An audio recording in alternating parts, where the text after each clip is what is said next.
Well, good morning, councillors, and welcome to the Environment Community Committee meeting of the Toowoomba Regional Council for the month of March.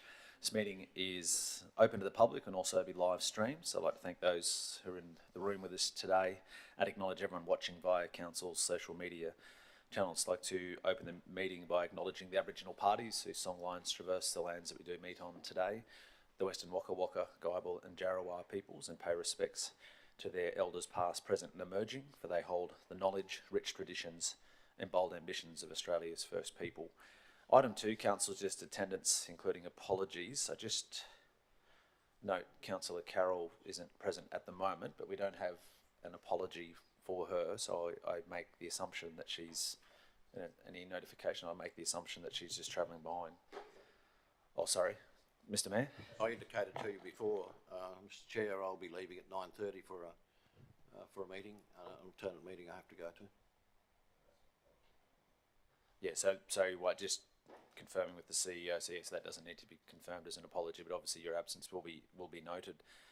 But I'd like to welcome CEO Brian Pigeon, Acting General Manager of Environment Community Hugh Dunn. I'd like to acknowledge Mayor, Deputy Mayor and also Portfolio Lead of Environment Community, Councillor Tim McMahon, as well as obviously my fellow councillors and all staff and general public in the room with us here today.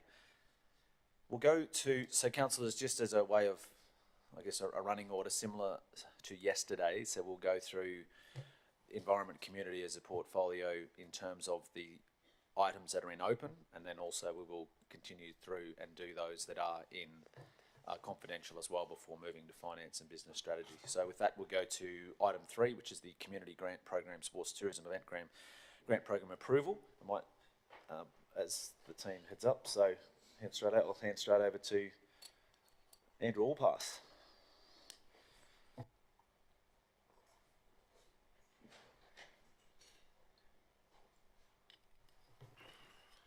Thank you, Chair, and morning, councillors. This morning's report, as you know, Council delivers a community grant program that supports local community groups to deliver events and other programs that support the community. One of those programs in the portfolio is the Sports Tourism Event Grant Program. It's slightly different to the others in that it is open for application at any time while budget is existing. And so we have received an application that I put to you today for consideration, and that is from the Toowoomba Grey Cavaliers Veterans Cricket Club. It is for an event held at the very end of this month, so coming up very shortly. It is the Cooper Finlay Cup, which is a tournament held between New South Wales and Queensland annually. Just sorry, Councillor Shine. I missed this before, but I'm patron of that organisation. I'm patron of that organisation, the Grey Cavaliers. I don't think it would make any difference really, but nevertheless I make that declaration. Thank you. So CEO, happy, just obviously as we know the situation with patrons, so we just make a note of that. Yeah, as long as he's not on the management committee, that's fine. Yeah, well, I know you're a good cricketer. Yes. Thank you. So it's almost like a state of origin style event for veterans cricketers. This year's particular event was to be held in New South Wales. However, the host destination there declined to host due to impacts of flooding and whatnot. So therefore it was put to Toowoomba Grey Cavaliers to host it in 2023 as opposed to 2024, where they had been earmarked to host this event. Based on the assessment of the application, the score that the event has come to, which Council would be aware of the scoring matrix we use for the Sports Tourism Event Grant Program. They've scored a total of 16 out of a possible 27 points, which puts it in the bracket where it is eligible to receive up to $5,000 in support. And the panel has recommended that level of support, as in $5,000 cash, be provided to the Toowoomba Grey Cavaliers Veterans Cricket Club in support of helping to deliver the event. The applicant did request $10,000, but as we know, the way the program is designed and the scoring that we apply to it helps us to maintain consistency and manage the budget. Thanks, Andrew. Any questions, councillors, in regards to this one? Councillor McMahon? Thanks, Chair. Only question is, when it read that Coffs Harbour was first preference and then that didn't work out, so they're hoping to have it here. Is it confirmed or they should? It is confirmed. Okay, good. No, happy to move, Chair, at the appropriate time. Thank you. Thanks, Councillor McMahon. I've got another question, though, first of all, from Councillor O'Hara-Sullivan. Thank you, Andrew. It's probably in there somewhere. I just didn't see. Like, do you work out what the return on investment is for these things? Yeah, apologies, it's not actually in the report, but I do a rough calculation based on utilising the Economy ID event impact calculator that we, as council, have access to. So, based on the data and the information that's provided, that calculation's come to an economic impact of around $200,000. So, at $5,000 support, we're looking at a return on investment of around 40 to 1. Cool. And I think we should aim to be looking at a 30 to 1 return on most activities. Councillor Summerfield? Thank you, Chair. Thanks, Andrew. So I just did wonder, I think I read 500 attendees is the expectation, and I was thinking about, well, how much do we give PGA versus their attendees? Because $5,000 is a lot of money when you consider the $2,500 option for the other community grants. I'm just a bit uncomfortable that it's 500 attendees for $5,000, and I'd just like to hear more about comparisons of what we've given to other organisations when they're running events. And I think about Hampton out here, the Hampton Festival, whatever it's called, Hampton. I think we give $7,000 or $8,000 to them, and they get thousands and thousands of people there. So I just want to make sure that we're playing on a level playing field here. Sure. Thank you, Councillor Summerfield. So I guess it's difficult to compare between programs. The Sports Tourism Event Grant program has been set up this way to I guess, provide a level playing field across the sporting events that we receive requests for. Different to event support grant program that doesn't necessarily have that level of assessment. What we look for is a combination of number of participants, likely number of spectators, so that's in supporters, family members, and the like. How long the event is run for. So this particular event is a 4-day event, which is a higher, takes it into the higher scoring bracket for length of time.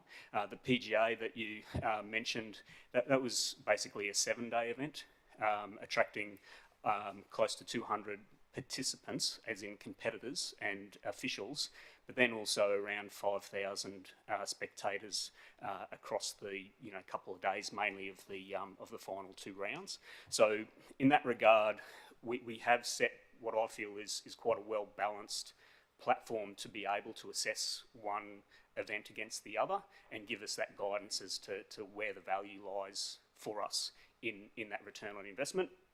And as I said earlier, a $5,000 investment or support here is a 40 to 1 return, which is quite substantial and I think is a positive.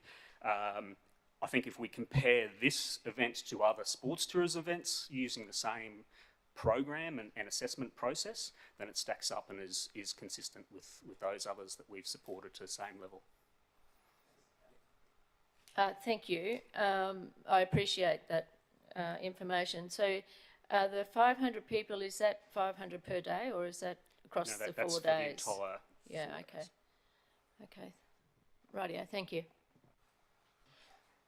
If there are no further, question? Councillor McDonald? Yeah, thanks very much, Chair. Through you to Andrew. Thanks for the report. The 900 players and participants and officials and what have you. But did you say this was like a state of origin? So there's obviously players coming from outside the region particularly, Definitely, yes, that would be overnight stays. most certainly. So when we're comparing this event to, we use Hampton, we've used it, it's quite a different events. It's a bit harder to Yeah. qualify that, but from a PGA, it's similar in the sense that we had players that would be overnight and their supporters and what have you. How many players do you think would be from out of region that would be staying for those minimum of 2 nights, perhaps 3? The majority are out-of-towners. Let me just find that in the application for you, because it is a question that that we ask. So a breakdown, I guess, of number of participants as a percentage. So based on the application, there's 5% participants coming from the local area. South East Queensland, 40%. Other regions of Queensland, 5%. And then we have national or interstate visitors, and that's 50%. So it is a high percentage of external visitation.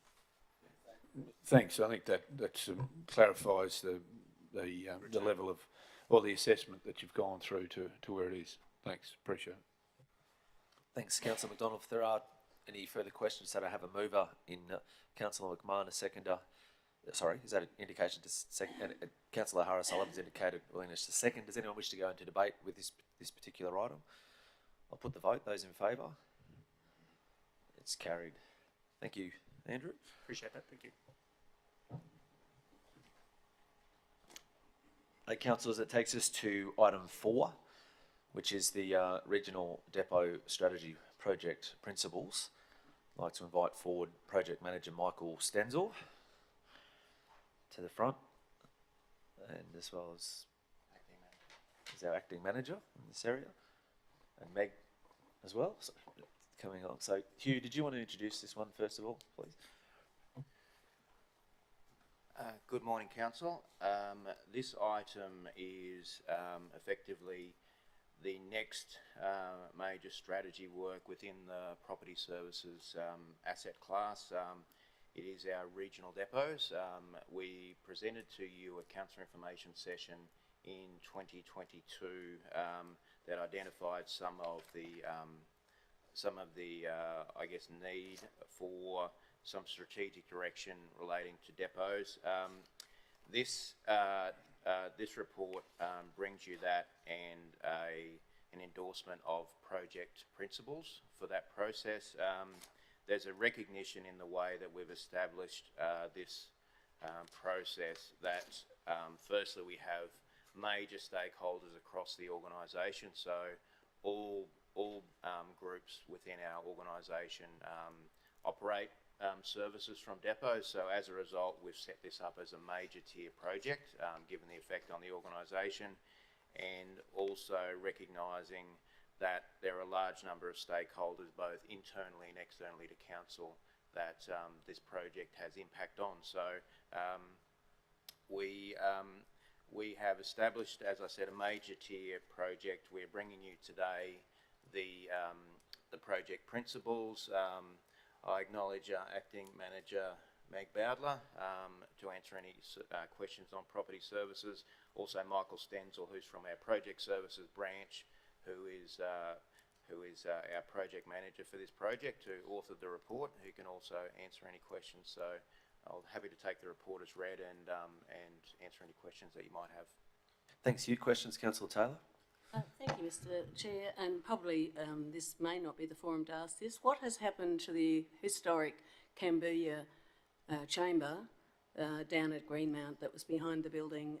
I haven't heard anything about it, and it was where it was the first chamber for Cambodia and Shire Council. So that's behind the existing, or to the southwest of the existing chamber that was there. Can I have some information on that, thanks? Thank you, Councillor Carroll. I would have to take that on notice to provide that to you, but we can certainly provide you some information. Thank you. Thanks, Councillor Taylor. Councillor Summerfield? Thank you, Chair, and thank you for the report, Hugh, and others. I'm afraid I disagree with these principles. I mentioned the word creep the other day, and I think I'm going to keep using it. we have an issue where centralisation of our council is happening by creep. And when I go back to, firstly, I will acknowledge the council of 2008 when amalgamation occurred and how they fought fiercely to ensure that all areas of the region were used by staff. And when I came in 2012, and I'm sorry for the history lesson, but when I came in 2012, there was ongoing statements being made that we must make sure that we have staff based out across the whole region.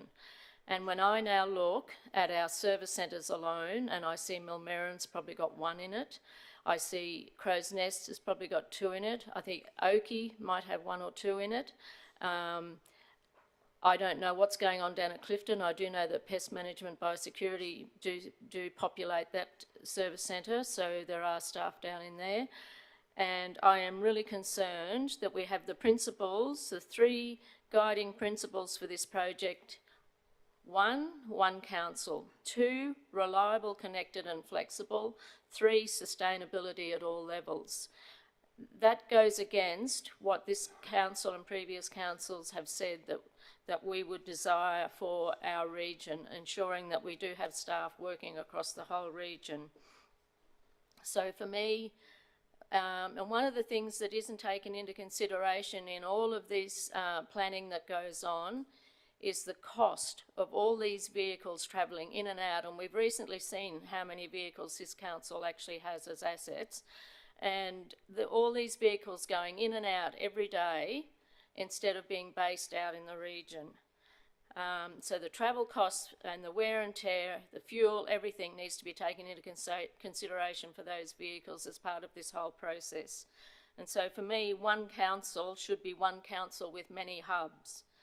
Reliable, connected, flexible, I've added efficient. 3, sustainability for council and communities across our region is my suggestion.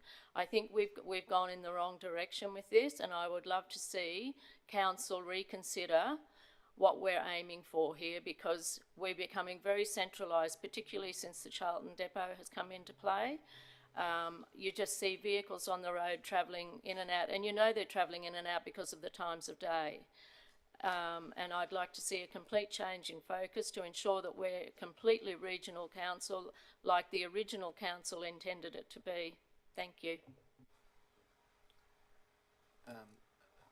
Through you, Chair. Thank you, Councillor Nancy, for those comments. I suppose from a project perspective, noting your thoughts, the project principles aren't intended to be, I guess, one way or another, whether that be centralised or decentralised. What we're aiming to do is simply to bring a body of work to council as effectively our community representation to understand what it is that's driving our depot, the needs of our depot and those strategies. So if there is a consideration from council that our approach needs to be more decentralised, and that will be reflected in the strategy, and that will enable both property services as an asset owner and the service delivery areas across the organisation to plan and deliver for that. So there are a number of things that you mentioned, and I'll try to answer them. That one TRC, I understand you might have had the perception that points us towards a centralised model. And happy to look at the wording, but the intent of one TRC was not necessarily a centralised model. It was a cohesive model where we had consistent, clear levels of service across our depot network. We have a very well established and operating well depot at Charlton, but some of our other depots across the region are not as well operated, well maintained. And the audit committee, I neglected to mention, I apologize, the audit committee recommendation, which is contained in the document, and you can see, I don't have the page numbers, sorry, Councillor James, 36 on board books. but you can see the items that have been identified in the audit committee review, and part of this body of work aims to address those things. So it's not, happy to take on board the feedback of council, but certainly the project principle of 1TRC is not designed to be a principle of centralisation. It's simply to address these things across the region so we can have confidence in the assets we have and they can deliver the services that we need. And if council has a particular view towards centralisation or decentralisation, then this strategy is the opportunity to affect that. So that would be, happy to take on board your concerns, but that would be my comments in relation to that. Thank you, Hugh. I'd like to foreshadow that I would like to propose the motion that I have with those suggestions that I mentioned. Thank you. Thanks, Councillor Summerfield. I think it is an interesting point, because I think the points that have been raised there were probably exactly what we were trying to achieve through that document. So potentially the wording of how it is doesn't do that, because my understanding of what we spoke about, everything there between 1TRC, how all of our depots fit into that, and around sustainability, all of that was exactly as described. So potentially, if we need to alter wording, I think that to signal what the actual intent of it is, so that it isn't misleading. So it's probably also remiss of me to, sorry, through you, Chair, to say that this will be brought back to council at information sessions at intervals through this process. So this won't be council's last opportunity to have influence on the strategy, and it will require in the end council endorsement. So there will be a number of different stages as this strategy goes through that will require council feedback and then final endorsement. Thanks, Hugh. I've just got a queue up here. I'll get to you, Mr. Mayor. I've got Councillor Melissa Taylor. Thanks, Chair. Through you. Thanks, Hugh, and everyone for the report. And the points there's a couple of points I would like to bring up, and I don't know whether you want to prosecute that today or just make note for further info sessions going forward. But just looking at page 36 of board books, number 3 at the top, that council investigate the reuse of the Oakey Depot for other purposes, including the establishment of a regional archiving storage facility. So currently I believe we actually outsource that service. I know that quite well. But to me, looking, and few of us have actually been out to that Oakey Depot, and to repurpose that for archiving and storage would need major refurbing. So to me, the amount of money spent to refurb that, to house that, when we've already got somebody in Toowoomba that does that at a very high level, would be something I would like that reviewed. The other thing I find curious, and please tell me because I don't understand, why we would consider relocating fleet keys and tyres to secure locations at the Crow's Nest Depot. Like, if I don't quite understand that. I find that a curious proposition. Happy to thank you, Councillor Melissa. Happy to, I guess, discuss further so that was a resolution of council of December 2017. Those items, which included investigate the reuse of Oakey Depot for other purposes, including a regional archiving storage facility. That probably hasn't progressed to any great degree, but it probably does need, and I'll have a discussion with Brian about bringing something back to you in relation to that. But happy to accept that comment as you've made. These internal audit committee reviews, we've provided those to you in full in relation to what the audit committee found and what their recommendations were. So they've been given to us and we're taking those into account. I couldn't speak directly to considering relocating the fleet keys and tyres to secure locations within Crow's Nest. I can provide you some information on notice as to why that recommendation was made, but that's simply the audit committee's findings and their recommendations for management to look at. So we've included that in full for your reference, I suppose. So there's no intent from us to tick those off one by one, but we're trying to develop a strategy that addresses security and storage of material across the whole network, and we'll take that into account as we do that. Thank you. May I just have a follow-up, if I may? Thank you, Chair. Thank you, Hugh. Also, I don't know the scope of this review, so I'm curious to understand the optimal capacity of the Charlton depot. From my understanding is that there is quite a lot of empty space out there at the moment, from my understanding, so correct me if I'm wrong, but yet we lease quite substantial amounts of CBD space at great cost, which commercial cost is what it is. But when we are housing and leasing offices here for departments that could be used out at Charlton, is that part of this scope?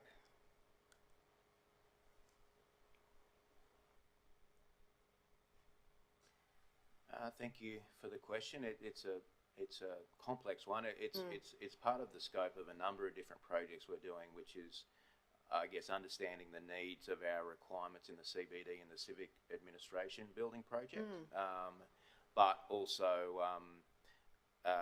understanding, our capacity at Charlton as well. There is some capacity for additional space at Charlton, though. And I can provide more detail and notice, but from my understanding, there certainly isn't capacity to transfer large or sections of the organisation to that.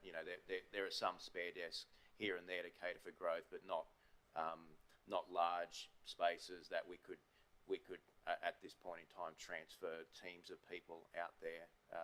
So in terms of that space, I would say it's somewhat limited, but the model that has certainly ensued post-COVID and post other environments is that our workforce are becoming more and more, and as they should be, more mobile, and a significant part of my role requires me to be at Charlton. A significant part of other managers' roles and other staff members' roles requires them to be at Charlton. We undertake a lot of training also at Charlton. So the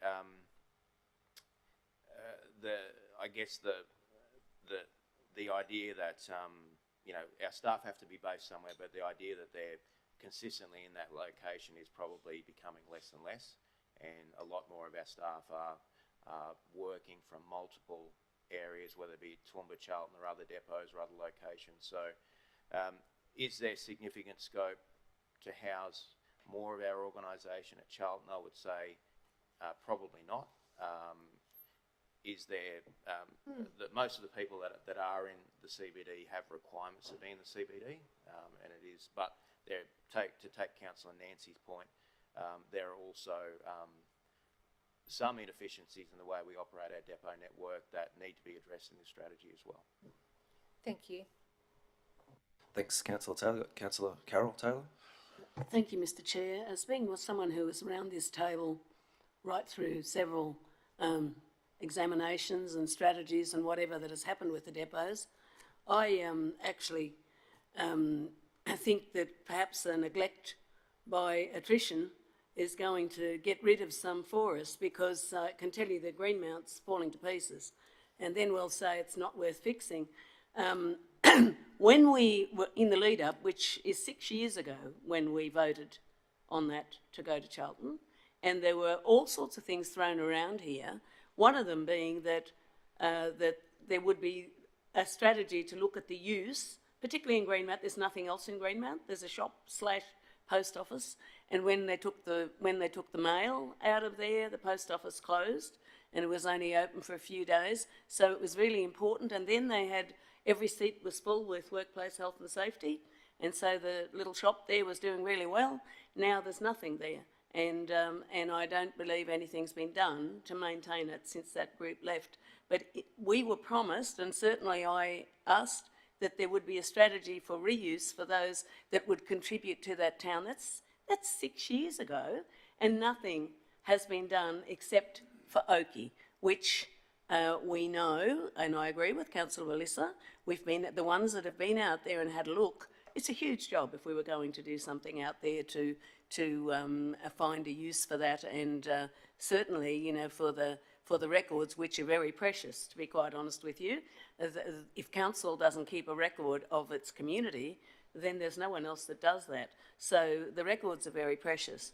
I just feel that this has been, I supported Charlton in a way it is. Charlton's been up and running now for some years, and nothing has been done. And I am not, I think that this, I support this for what it says, but there's a lot of omission in it, and actually to me it says nothing.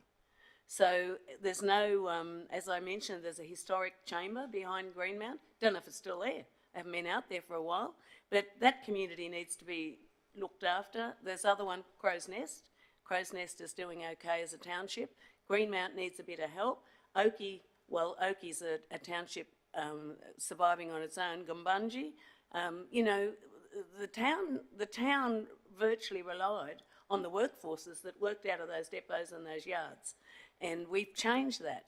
And it was said when this was going to Charlton that there would be other strategies looked at, and that we would try to find, for instance, Greenmount and out that area has no library. We have a library, there's no library, nothing, absolutely nothing. And that was the councillors that went before me. I tried to get it, couldn't get it. We paid Toowoomba $40-something for every family towards a library. So there's a gap in what goes there.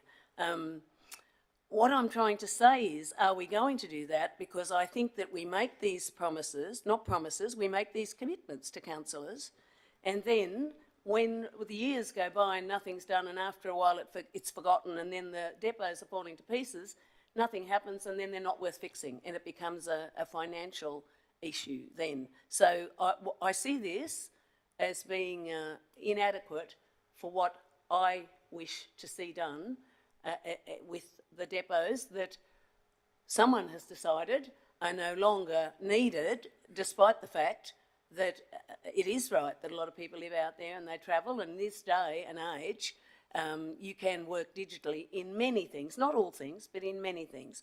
So I see huge omissions in this.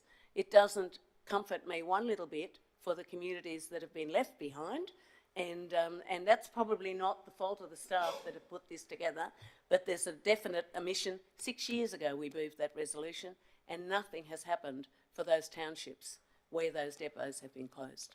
I might just get a response to some of that if you can, Hugh, just in regards to some of the points that have been raised there from Councillor Taylor. Thank you, Councillor Carroll.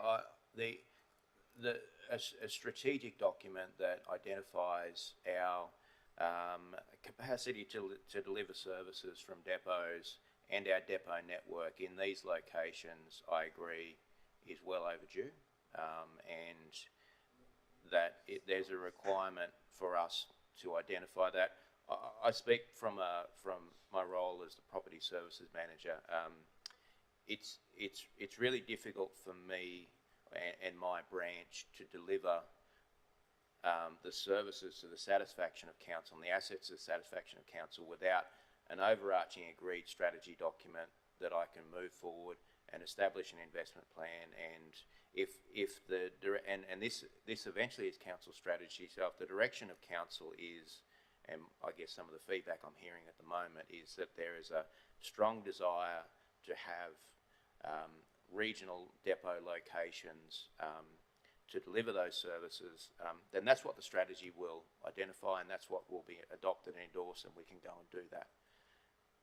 At the moment, as you say, a lot of our depot facilities, in the absence of this strategy and the absence of a decision on investment, are falling into some states of either disrepair or getting to the end of their useful life. So we need to have the strategic document to make those decisions. So we as staff can use that strategic, just the same way as we've done the aquatic strategy, to understand council's intent and then use the resources we have to deliver council's intent. So that's effectively what this strategy is trying to do. What you see in front of you isn't the strategy.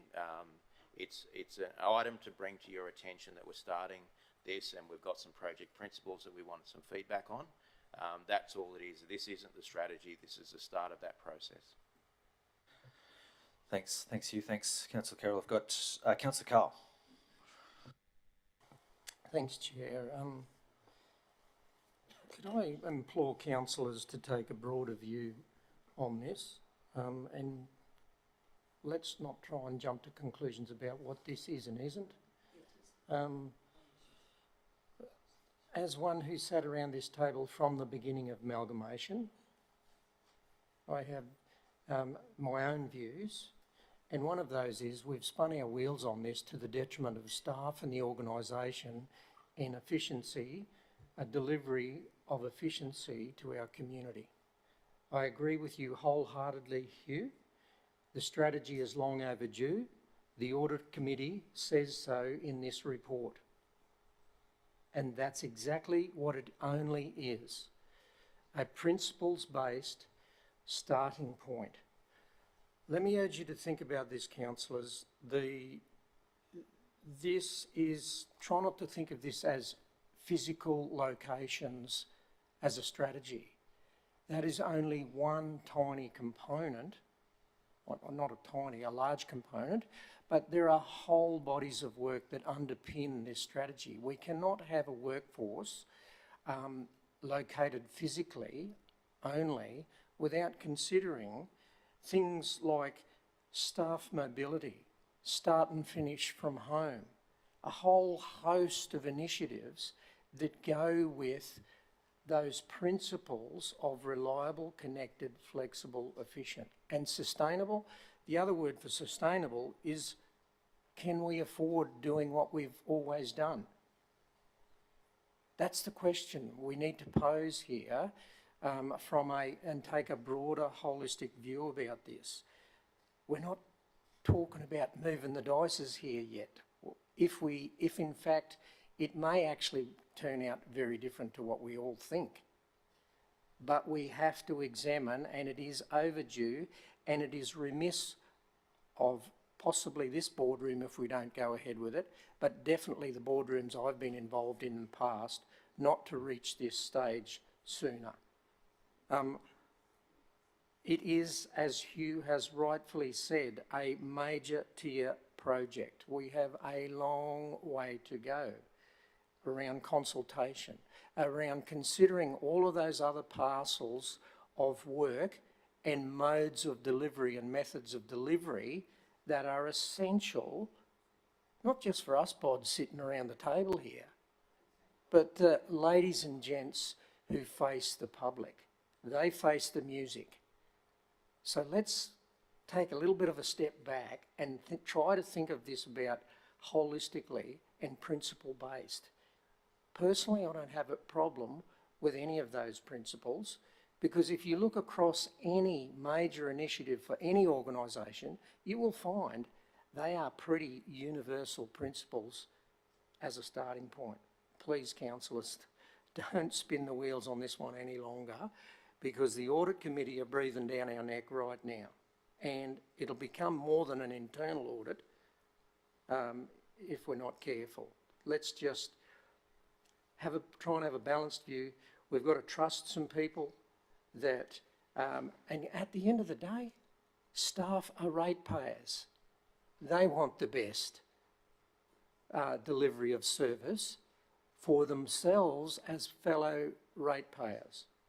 No one comes here to do a bad job and stymie or potentially do the wrong thing by any community. Sustainability underpins everything, in my view. Please, just, we need to give this horse a start out of the blocks because it hasn't had one in all the years I've been here, not a serious one. Thanks. Thanks, Councillor Von Hoff. Thanks, Chair. My reading of this report is that we're being asked to endorse the guiding principles that will then inform the strategy and the granularity that precedes that. But I do have two questions, if I might, Chair. Recommendation number 3, sustainability at all levels, and the report talks about the triple bottom line of sustainability economically, in terms of community and the environment.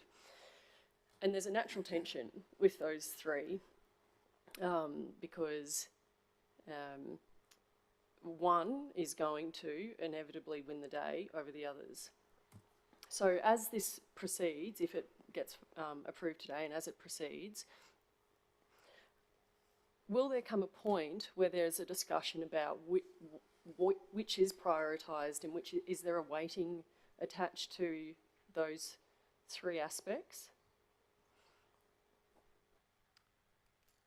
Thank you, Councillor Rebecca. We are not at that level of progression in terms of the strategy, but I do take your point that yes, it will have to, and all of these decisions that we make in terms of the resources we can make available to improving our depot locations, the time taken, and there will be a natural tension between organisational sustainability and the effect, and I think Councillor Carroll mentioned it, the support that these regional staff bodies give to communities and the reliance on those. So there will absolutely be a natural tension in regard to that. That we will be seeking council's input into what they prioritise, and hopefully we can, through this strategy, bring something to council that they can utilise to make those strategic decisions to allow us to do this planning. So we haven't yet turned our minds to what weighting one has over the other, but no. We're probably really relying on our elected members and our board to provide us with that as we bring this forward. Yeah, I appreciate that. Thank you, Hugh. And I guess it's just an acknowledgement that there is a natural tension between those three. The other question, if I might, Chair, is the point about efficiency, and we have spoken, you've acknowledged, Hugh, that there are efficiencies that can be found. Many councillors here have seen, heard, talked about it this morning. In the existing project principles, where do you see the recommendation, sorry, where do you see efficiency falling in that officer's recommendation?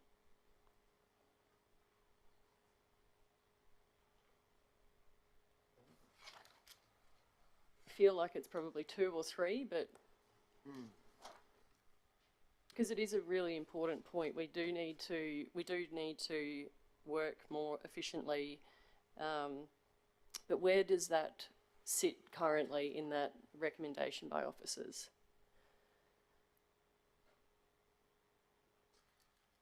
Thank you. That's a good question.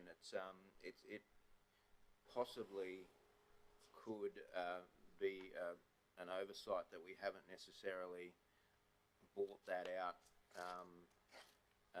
more particularly. I guess trying to understand that it's quite complex because there's efficiencies in relation to asset delivery, so asset sustainability that we need to chase, but also mixed up in this, and Councillor Bill touched on it, is there's an efficiency in service delivery from individually from water and waste and C&M and Parks and Gardens, or Parks and Recreation, that actually deliver services from these facilities. So it's the project will be primarily asset focused, but it has to consider the efficiencies of service delivery. As a major tier project, we have the manager of BTS, Dave Quinlan, on the project board. It probably won't, the project in terms of those overall council efficiencies in terms of delivering services for the most efficient means, it probably, this this project being the strategy being an asset-based strategy might not necessarily deliver all of that, but there will have to be another body of work to, I guess, work in tandem with this to make sure that those decisions are also being made in the same way. And I probably haven't answered your question that well, but there are a number of different levels of efficiency that, as you pull this thing apart, we need to have a look at, and it's probably some feedback that we can go back to the project board and maybe understand that a little bit more and provide some ideas to council as we come back. Yeah. Thank you, Hugh. Thanks, Chair. Thanks, Councillor Von Hoff. Councillor O'Hara-Sullivan. Well, Hugh, that was a perfect segue into my question, because I initially put my hand up to ask, I guess it was a question of the CEO, to say, really to Councillor Summerfield's point about, you know, all these cars sort of coming in and then going out, and I was really of the understanding that that wasn't happening. But Hugh, you've alluded to there is some inefficiencies in the way that we're doing things. So to me, this really has to work hand in hand with BTS, absolutely, because it's about, you talk about the efficiencies, well, what's sustainable? If it's not efficient, it's not sustainable. So, you know, it might be all right to say, well, we've got all these depots and it's good to support the local shop, but that's not what we're here for as a board member. I don't think my role as a councillor is to say council needs to support the local shop. Like, I want to see it about this organisation running efficiently. And I mean, it is an emotive issue. It's all sentimental about what depots are out in the region, all of that. But, you know, we need to balance that with what we're doing to be sustainable as an organisation. Thanks, Councillor O'Hara-Sullivan. I'll take that as a comment. I've probably allowed a few comments, so I'm happy to let that one go as well. Councillor McDonald. Thanks, and I guess I concur completely with Councillor Carl in regard to we're jumping at solutions and conclusions before we get down to the strategy, and I'm confident that when we work through this, then we'll have all those interests, the triple bottom line, the community at the centre of our decision making, because that's what's in each of those three principles. It's an underlying message through there, as I read it, that it is not about consolidation of a particular site, but it's actually about seeing what the best we can do across all parts. My question really links to page 36, which is around the internal audit committee review, and you know, there's 9 things there, and 7 of which are predominantly around security of the sites. This was done 21-22, so we're now, you know, well into the next financial year. I'd just like some confidence to know that this report was done then, and we are doing some of those things rather than waiting for a strategy to actually do those, because some of those are pretty important from an audit perspective. Thank you, Councillor Jeff. Yes, absolutely. And we have been reporting back to the Internal Audit Committee on progress on these things. This item really delivers on item 1 and 2 of those reviews, which is to develop a strategy, and the second one is to, on that developed strategy, establish a policy which outlines principles of management of depot network. So in that respect, we've been working on all of those other things, and we've made significant improvements in relation to security. Are there still some gaps in that process? Yes, there are, but we're working on delivering on those. The difficulty, if we get down to an operational level, what we really have is a series of depot facilities that are effectively the assets of our former council areas, and we haven't necessarily come to a Toowoomba Regional Council decision on not just the location of those assets, but the level of service that we provide. And if I go to page, must be 35 of the report, you can see the depot facilities highlighted on that map, and that it does consistent standards of security and maintenance of those things are quite difficult with that dispersed model. But if once we establish a strategy and essentially a level of service in relation to, from a property service perspective, what we need to provide. So, for instance, the security of a facility is very much linked to the types of assets that are at that facility. So, security of a facility that contains spoil or some road base or some deco, those sort of things. A lock gate might be sufficient, but if we have significant amounts of plant in those locations, then security requirements are obviously going to be much more. So while we have worked on that, the need to identify those levels of service across our depot network is actually quite vital for us to make sure that we're getting an efficiency of service delivery from an asset perspective, as well as service delivery from a delivery of services to the community perspective. Thanks, Hugh. The confidence that we're working on that. I guess my only final comment is, and picking up on a couple of things Councillor Carl said, that it might be a failing from councillors in the past not to get this point. I'd probably suggest that we're at a mature stage now as an organisation that we can actually do this properly, because we get a better understanding of the principal depot, what that does, and it's taken some time to even get that, and it's probably not quite right. So I think now we've got a better grasp on things. I think the time is probably right now. We could have jumped in a bit early and may have had outcomes that may not have been the best for our community. So, I'm quite happy to move the motion if or when the time comes.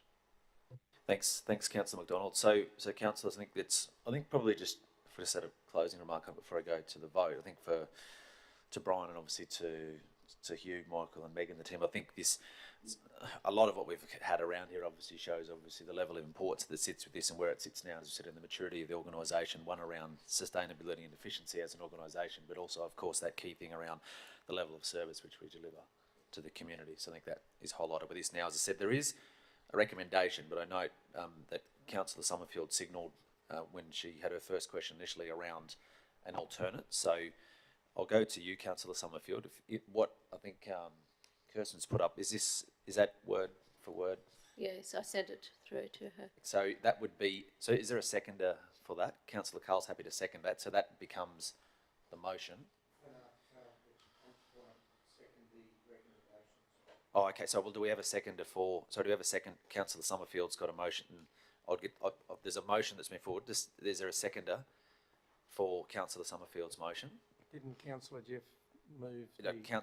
Councillor Carl, Councillor Summerfield, her initial questions, signalled that she wished to move an alternate. So, I think out of respect, she has the right to do that, and that has been put forward. So, as long as there's a seconder, then if there happens to be a foreshadowed, is there a seconder for the motion?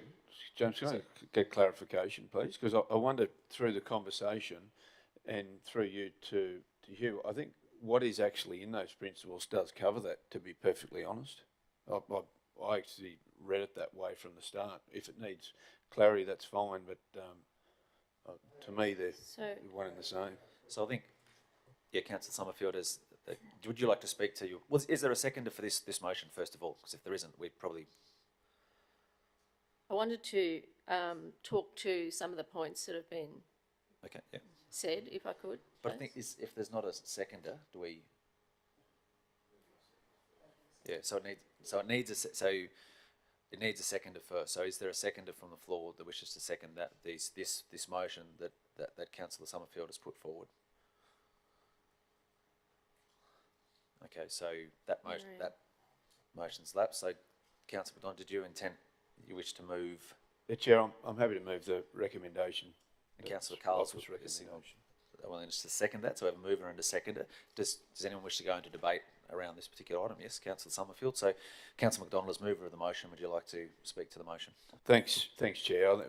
It's been a fair bit said, but I think this is really, and there's a theme through the officer's report, particularly around those principles, which hits to the core of, I think, everything that was said, in fact, around the room, to be honest. I think we're all on the same page. I think our next phase is when we have our next session with officers and perhaps external contractors, as mentioned in the report.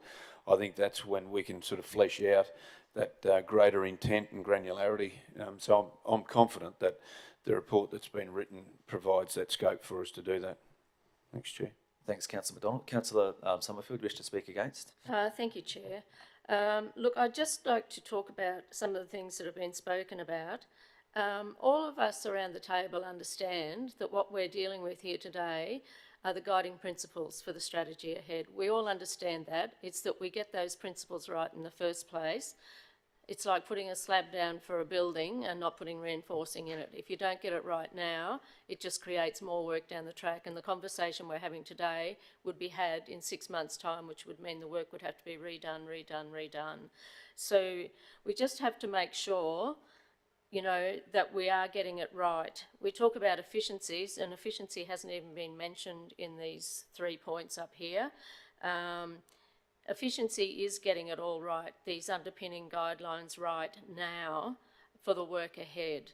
And so we just need to make sure that we are getting it correct now before it progresses down the track. And I just wanted to make sure that this is what happens. And I'm hoping that from today's conversation, that that's what we're going to get out of it, that we are going to get one council with many hubs, reliable, connected, flexible and efficiency, sustainability for council and the communities across the region. It was talked about, you know, it's all very emotional to look after the regional towns. It's not. It's economic development for the regional towns. That's what it is. It's not having staff out in a township just so that it makes everybody feel good. It's about economic development for those towns. So I want to make sure that we get these guiding principles right from the start. I will agree to this resolution today simply because I want this to progress. But my key thing is that all the comments that have been made here today are taken on board as we progress with the strategy. Thank you, and thank you for the work that's been done to date. Thanks, Councillor Summerfield. Councillor Carroll, Speaker 4. Yeah, look, just simply to say, Chair, that if we look at, and there are a number of meanings around sustainability, but Councillor Nancy mentioned a good one, economic prosperity or economic growth, that is part of sustainability. So that's why I said originally that those 3 principles are pretty universal. And Hugh, I would not challenge you, but encourage you to think about sustainability as, and a component of sustainability is efficiency, in my view. When you dig and delve into some of the meanings around and aspects of sustainability, because if we are not sustainable, we're not being efficient. We're using resources at a rate that is not sustainable. That's not efficient. It's efficient, say, in using some natural resources to pollute the environment, but it's not efficient for the longevity of humankind. You know, so sustainability to me, and those words, sustainability at all levels, was a catch-all for me. You've set a pretty high bar there, Hugh. So I'm very comfortable that all of the components that will be thought about, and I say again, this is a major tier project, as you've said. There will be lots of stakeholder engagement, and I do agree we have a responsibility as board members to ensure that this organisation, we give direction to the CEO to ensure that this organisation delivers at all levels efficiently, that we're united, that we're reliable and connected and flexible. That means that some people might be wearing different coloured Guernseys in the future. Doesn't mean they say they won't be working for council, but there are many career advancement and opportunities for staff members under an approach like this, which gives satisfaction to individuals within an organisation. That's the thing we haven't even considered, and that will be one of those granular things that will evidently show itself as we move through this process. So I'm very supportive of this and recommend it wholeheartedly, and I'm excited about this, this principle-based approach for us to really start turning the wheels now. Thanks, Chair. Thanks, Councillor Cole. Is there another speaker against the motion? We'll close the debate. I'll hand back though to the mover of the motion. Do you wish to sum up? Thanks, Chair. Just very quickly, I guess once again, I reiterate, I think we're all after the same outcome here. Just to reinforce one of the sustainability at all levels, one of the third principles in the project objective, the second paragraph, I think probably captures exactly what we've been talking about.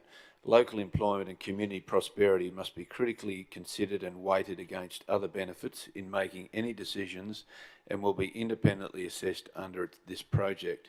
The socio-economic influence of council's regional depots will be considered as a part of the strategy to ensure the impacts to local communities are addressed. I think it probably sums up pretty well the feel of the room.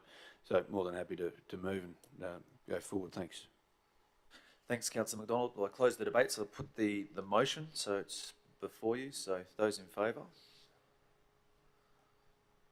It's carried. Thanks, Michael. Thanks, Mick. Thanks. Councillors, we'll go to item 5, and this item here is the request for sponsorship, the Chronicle Garden Competition 2023. So I invite forward Kate Scott, Coordinator, Toowoomba Carnival of Flowers, Paul Reynolds, and Manager, Community Development Tourism Facilities. I'll go straight to Kate. Oh, yeah, so straight to you, Kate. Good morning. Good morning. The sponsorship policy for council allows for all requests over $10,000 to come to council for review. We have on the table a request from Queensland Newspapers, which is a subsidiary of News Limited. They produce the Chronicle digitally and printed in our community. They've brought a request forward for $91,904 in cash and in-kind support. Officers have reviewed that, and we can feel that significant support is needed of this project to deliver the Chronicle Garden Competition, which is one of the flagship events of the Toowoomba Carnival of Flowers program. It will be in its 74th year this year. It aligns to the length of Toowoomba Carnival of Flowers. The support that we are putting forward is a sum of $21,840, which is the current budgeted cash allocation we have in our expenditure budget, and an additional $18,800 for in-kind support. That in-kind support very much is based around support to the entrance, administration of all the entries, and customer service also back to the visitors that support this event, totalling $40,000, just over $40,000. Thank you, Kate. Questions? Councillors, got this one. Councillor Cole? So, Kate, through you, Chair, are you confident that you've costed the in-kind component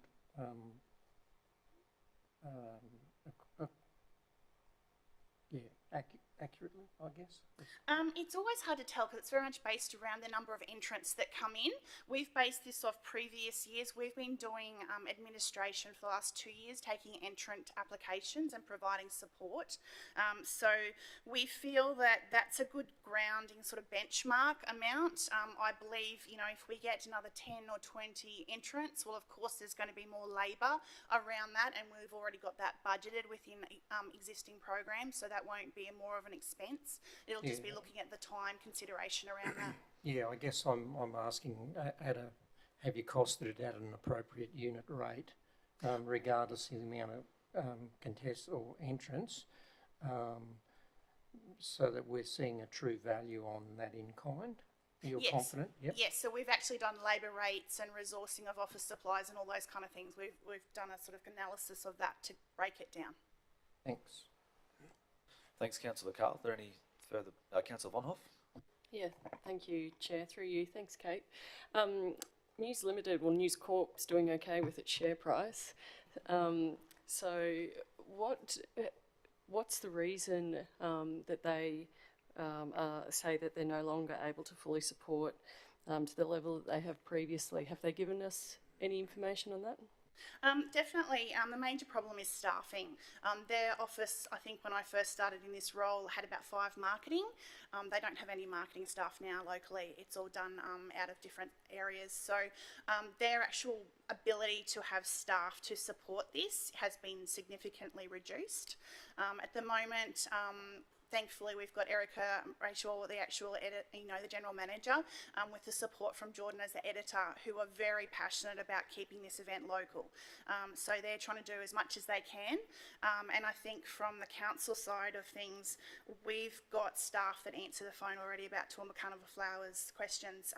And a lot of people don't see the lineation between who owns what in Carnival when we promote it. So we are getting a lot of those phone calls anyway. So it's a natural kind of progression for us to take up that slack for them and provide that quality experience and information back to the visitors coming in as part of Toowoomba Carnival Flowers. Councillor McMahon? Thank you, Chair. That was quick. So I would like to put it on record when I love to spend a day every carnival going around and talking to the exhibition garden owners and those who have done well, and there's always speaks very highly of a disconnect between what council's doing and what the Chronicle's doing, and these two different parties coming together, and then they don't seem to be communicating as well as they could, much to the sometimes frustration of several of our competition and exhibition gardeners. And I must ask the question with all due respect, if we're funding them and picking up the slack, as you've said, and answering the phone, should we not take this on ourselves? It is fully owned by News Limited. They haven't asked us to buy it, I suppose, is the bluntest answer I can give you. But they do own it, and they've got all the IP around this event. Okay, thank you. Had to be asked. Any further, if there are any further, Councillor McDonald? Thanks, Chair. Through you to Kate. Thank you for the report, Kate. I think the table on page 45 of Board Books clearly sets out how you've come to your final assessment of this, and I don't think, well, I certainly for one don't see any flaws in that, to be honest. So that's been well put out. Councillor McMahon mentioned Chronicle Exhibition Gardens, and they're not part of this report, noting that that we have provided some level of support to them or to that organisation separate from the. Would you just like to explain a little bit about what support we provide the exhibition gardens as well? Sure. So the Exhibition Gardens, its official name is the Chronicle Exhibition Gardens. So their charter is that they're actually aligned to the Chronicle, and so I think if we went back to the original constitution document, they would be owned by the Chronicle as well. They're run by a committee. So that committee approaches council for community event grant support. And they've been, I believe there's an application that's being reviewed at the moment, and they accessed that last year as well. In the past, we have provided them with gifts of appreciation as well when that program was running, and that ceased in 2019. Apart from that, we do provide them with a lot of additional marketing support that just falls out of the Toowoomba Carnival Flowers program. So we heavily support them through our coaching group marketing packages. So we've got 400 businesses that we market dedicated exhibition garden itineraries to. So their support probably isn't recognised formally in a report as this, but we do give significant support to that committee. I just wonder, Chair, whether that's something that should be considered through conversations with the relationship with the Chronicle at the same time, because it's one of those, when visitors come to the region, and if you're at the booth, and many councillors have volunteered at our booths, exhibition gardens create some confusion with the other gardens. So there may be, and I know you're working with them and you have a great working relationship there, but there needs to be recognition of that somewhere. And it's interesting that the audit committee or internal audit haven't picked up on that. So perhaps that's something that could be communicated with the Chronicle and included in that, so that it's open and transparent. I guess the final point I make, Chair, if I could, as of today, and you would have seen it, Kate, I assume we're number 7 out of 10 for what if, and that's around destinations or townships with forward bookings. And you've mentioned already some bookings that are coming in for this year. Within the report, it talks about the numbers of gardeners, city and rural, and obviously through COVID and other things that dropped off significantly. There is suggestion that with Mike Wells on as the liaison, that this will grow into next year, which is the 75th year. Do you see our input or our involvement into the competition therefore being commensurate with an increase in numbers of gardeners that are in it? Because by the scale that you've got there, the numbers have been decreasing and our support request has been increasing. So there does seem to be some tension there. Do you think, crystal balling here, that numbers will increase and therefore support from council will also be requested further? I definitely want to see entrant numbers increase. Like, that is a KPI that we have talked about with the gardening liaison team, and making sure that we can get, you know, additional new interest in. I think we need to look at a lot of properties have been sold. A lot of gardeners have actually been sold recently, so we want to engage those new owners and also look where those previous entrants have moved to and see if they're establishing new gardens, which doesn't happen overnight. So that work is already happening. I think in relation to, we look at the council support of this event. The Chronicle, in their briefing in January to council, said that they'd had more sponsorship support than they'd had before. They'd been able to go out and receive that. So I think we need to have a balanced approach in what sponsorship they're receiving outside of council, and then what ratepayers need to support this event as well. I wouldn't like to stand here and say that we need to increase it in line with entry numbers.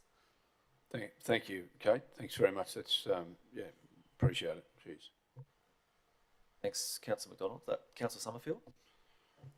Thank you, Chair. And very disappointing, Kate, about News Limited finding they're unable to fully support it, I guess.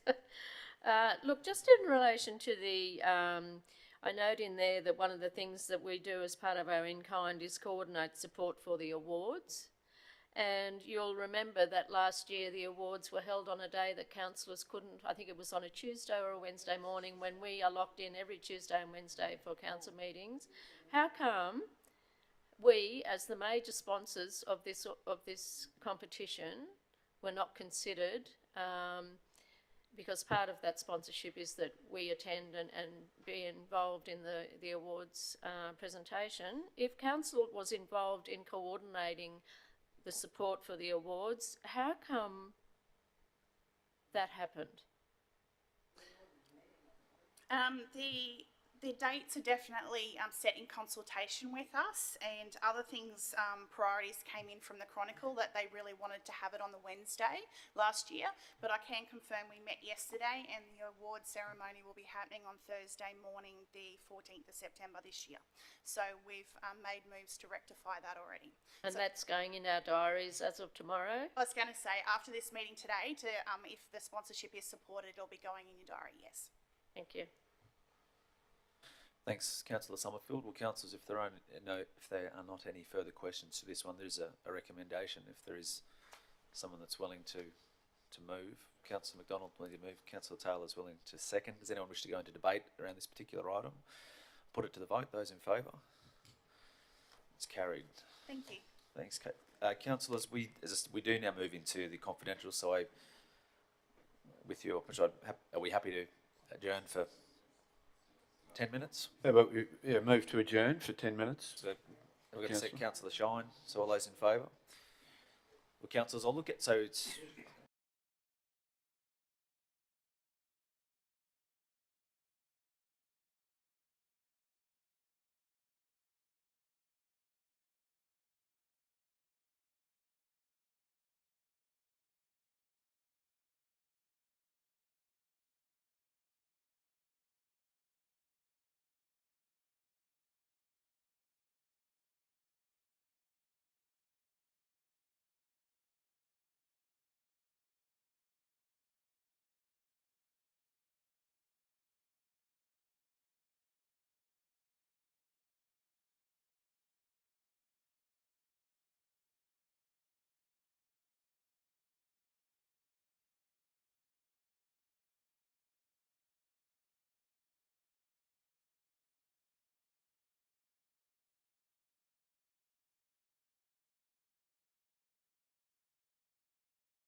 Well, thanks, councillors. We'll resume the meeting. So the next phase of the Environment and Community Committee meeting, the items are confidential. So I'll ask for a motion that we close the meeting to the public.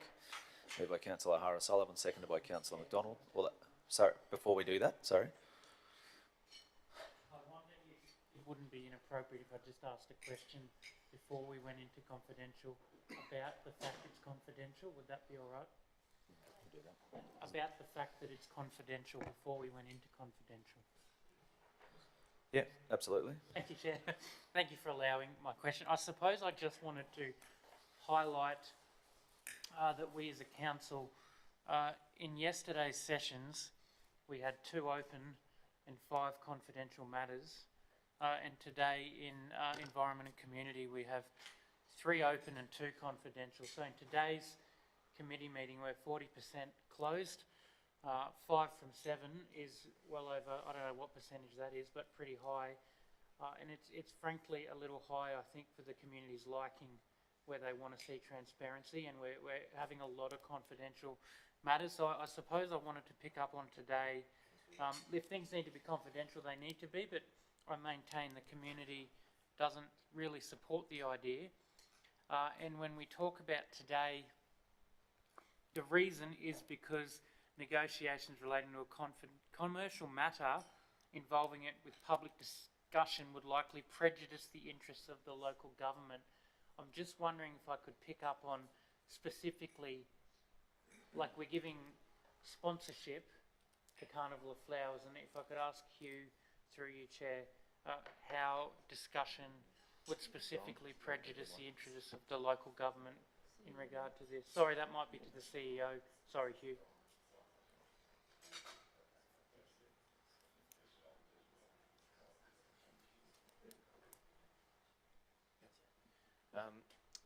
Thank you, Councillor Tim.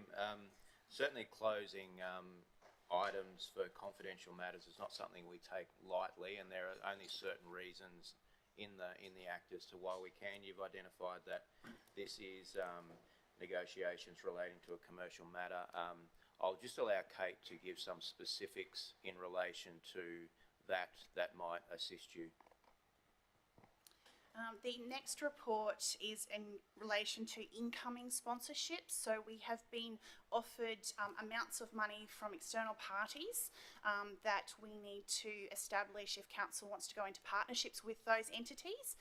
And then from that decision, we've got some ballpark figures that they've offered, but that is not the final figure. So that is not the agreement figures that we will then go and negotiate with them. So at this stage, it is expressions of interest that are bound under commercial in confidence between those businesses wanting to offer council support in relation to an event specific.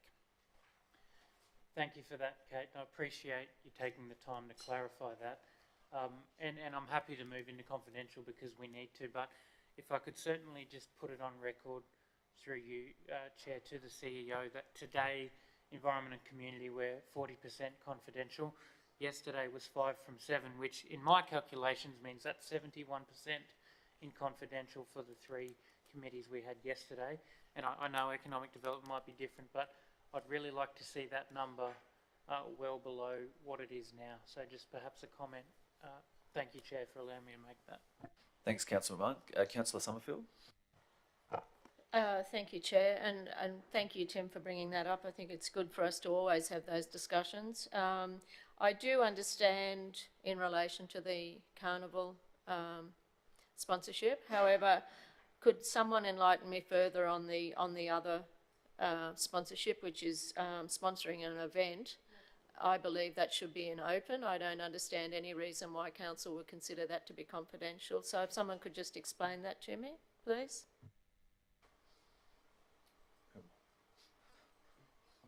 Thanks for the question, Councillor. We took a similar approach insofar as that we were approached in relation to supporting an event.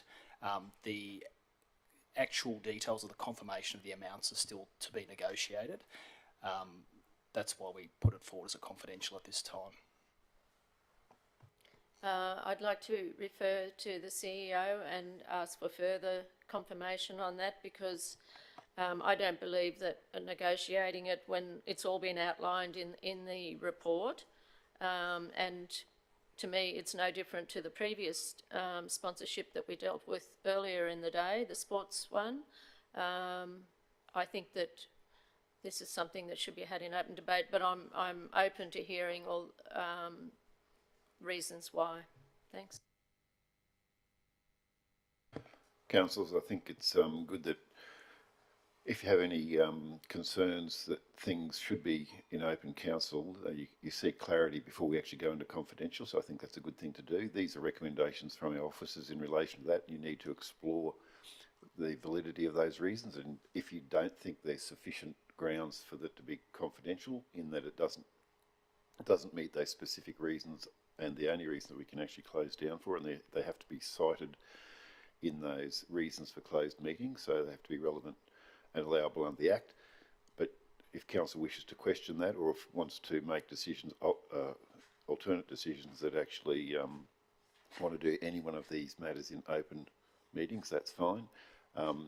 In relation to the Lunar Light Journey installation, I'm not sure of the reasons there is likely to prejudice the interests of the local government. So from that, it sounds like the Lunar Light Journey installation, unless they're negotiating with other multiple parties throughout Australia, and I don't think we're exclusively receiving or this request for sponsorship. So whether they wanted to keep some of that confidential because they may be negotiating with other parties, I'm not sure if that is the case or not. And Kate might be able to give us, we may be able to get some detail on that. But if it's just a matter of what council is contributing to and there's no other commercial issues where council may be disadvantaged, then if you wish to consider it in open, you're entitled to do so.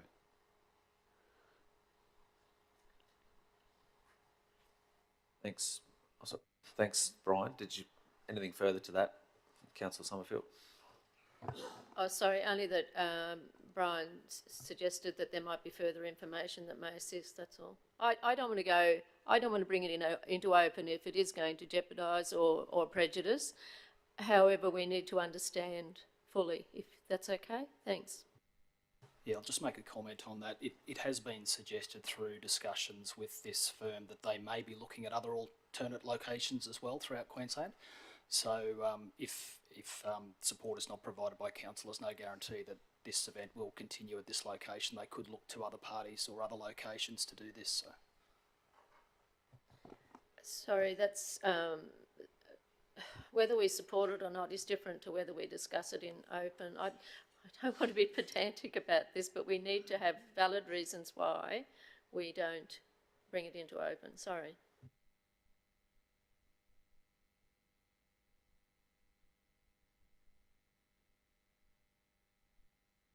So I think probably the key question probably trying to seek clarity around is the reasoning that it needs to be done.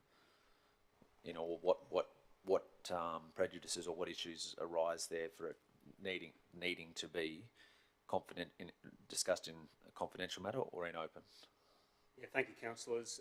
And it is a question that we contemplated when writing the report, whether or not it should be considered in confidential meeting. I guess again the commercial nature of what the provider or the business does deliver, and including the fact that we have the proposal document as an attachment to the report. There may be elements in that, and this is not something we've directly clarified with the requester, but there may be elements in that they'd prefer not to be out in the community realm or more broadly known, considering IP and the like. But it was felt then that there's probably a better option to consider it as a confidential report, but of course take on board the need to be open. with any consideration of council. And I guess the other element too is that there may be elements of discussion around the table in terms of what's being put forward that could potentially flag with other providers or promoters or other events that are coming this way that would have a level of expectation, but we obviously need to consider those on a case-by-case basis. Sorry, I've got a few that have lined up to ask around this. So, did you have anything further? Sorry, Councillor Summerfield. Oh, look, just simply that based on the discussion that's been had today, and obviously we don't have enough information is how I'm hearing it, that we need clarity about the reasons why these things go into confidential or not from all levels of council. When reports come to council, that there needs to be full investigation as to whether it really does need to go into confidential or not. And I'm not convinced that we have enough information to make that decision here today. And so I would be considering leaning towards caution rather than doing what I believe we should be doing, simply because we don't have enough information. And so for me, for the future, that really is given serious consideration, because I'm sure, like Councillor Tim has indicated, we have so many in confidential sessions, and transparency is what we always talk about here around the table. So that's certainly what I'd like to see in the future. So thanks for raising it again, Councillor Tim. Thanks, Councillor Summerfield. So I think I had Councillor Von Hoff and Councillor Carl and then Councillor Shine. Yeah, thank you, Chair, and thanks to Councillor McMahon for raising this, because transparency is one of the principles of the Local Government Act. And the advice, and this is something that has been raised previously, the advice that we've received from the State Department of Local Government is that if there are reports that contain an element of costings, for instance, that need to be kept confidential, in the interest of transparency, that information should be redacted and everything else provided publicly. And then if there is need to discuss those issues, then we can move into confidential. But the guiding principle for transparency is to discuss these things in open session. So I do think that we have strayed away from that adherence, really. So again, in these instances, I will support moving into confidential, because we don't have that level of detail, and to be caution, I'd rather err on the side of caution. But overall, I would be much pleased if more reports were in open. Thanks, Councillor Von Hoff. Councillor Carl. Yeah, through you, Chair, to Brian. Is it in fact that we may be prejudicing the interests of the sponsors? Some of that, as Andrew has already alluded to, some of their information there. But is that a consideration for council? Because if you read, it's specifically, matters which may involve the local government. Public discussion would likely prejudice the interests of the local government. Well, that's a different matter. So, or is there in fact additional things that we need to consider there? I'm not, that's the only thing I can think where the officers may have taken the caution that it's in the interests of the sponsors' preliminary agreements, that's all. But then is that reason for us to consider if our only guideline is that section of the Act there where it talks about the regulation? Councillors, you could work around this when you're not clear in relation to things that may or may not be commercially sensitive, or it's not clear that they're commercially sensitive. There's nothing to stop council considering the report in confidential initially and adding an additional recommendation saying that the report be placed on council's record or be publicly available, subject to any commercial elements being redacted. And from that, you could actually append the report with any commercial or potentially commercial issues that may affect either council or the proponent having those issues redacted, those parts redacted from, but the actual flavour of the report and the transparency, and ultimately when you see the recommendation that's been, without disclosing it here, but there is a recommendation that will give some transparency into council's commitment if that's the way they wish to go. But if you want to then include some detail about what the actual proposal is and the benefits which may be included within that document itself, you could actually, as part of your council decision or the recommendation here, just saying that the report becomes publicly available subject to redacting any commercial elements. We'll just redact that and append it. And that's something, that's a way that you can get around with it, where you can actually consider it initially and then make sure that if you think there's things that the council, that the public should be aware of, that they get that information without having the things that are commercially sensitive included in that final availability to the community. Thanks, Brian. So anything further to that, Councillor Cole? No. Councillor Shine? Just a question. In this case, has Lunar Light been given are they of the understanding that these matters will be kept in confidence?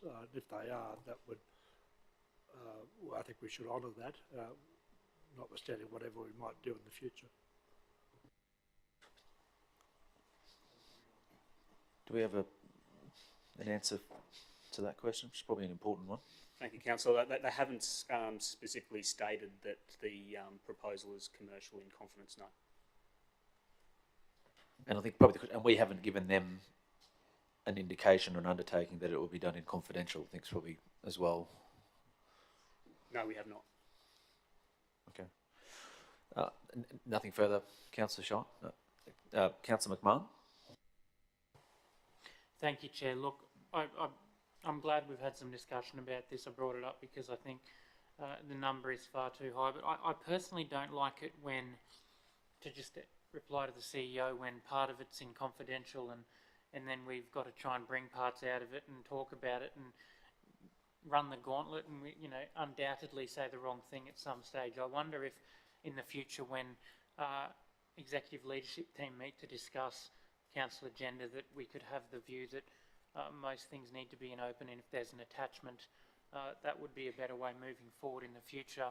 I hasten to bring things now written this way totally out. I don't think that's the right way to do it for our own protection, but I think that we could have a different way of bringing these things to us. But I welcome the conversation and thanks for allowing it, Chair.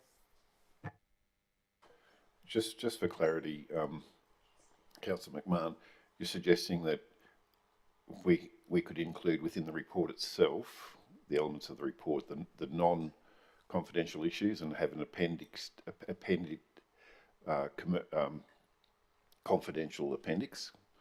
That so only the appendix in itself is confidential. You're suggesting that's a way forward? Yeah, if possible, and the confidential material is put in the attachment or the appendix, and then the majority of the report is in open session. When that's possible, I'd appreciate that approach. That may well be possible. We'll have a look at that.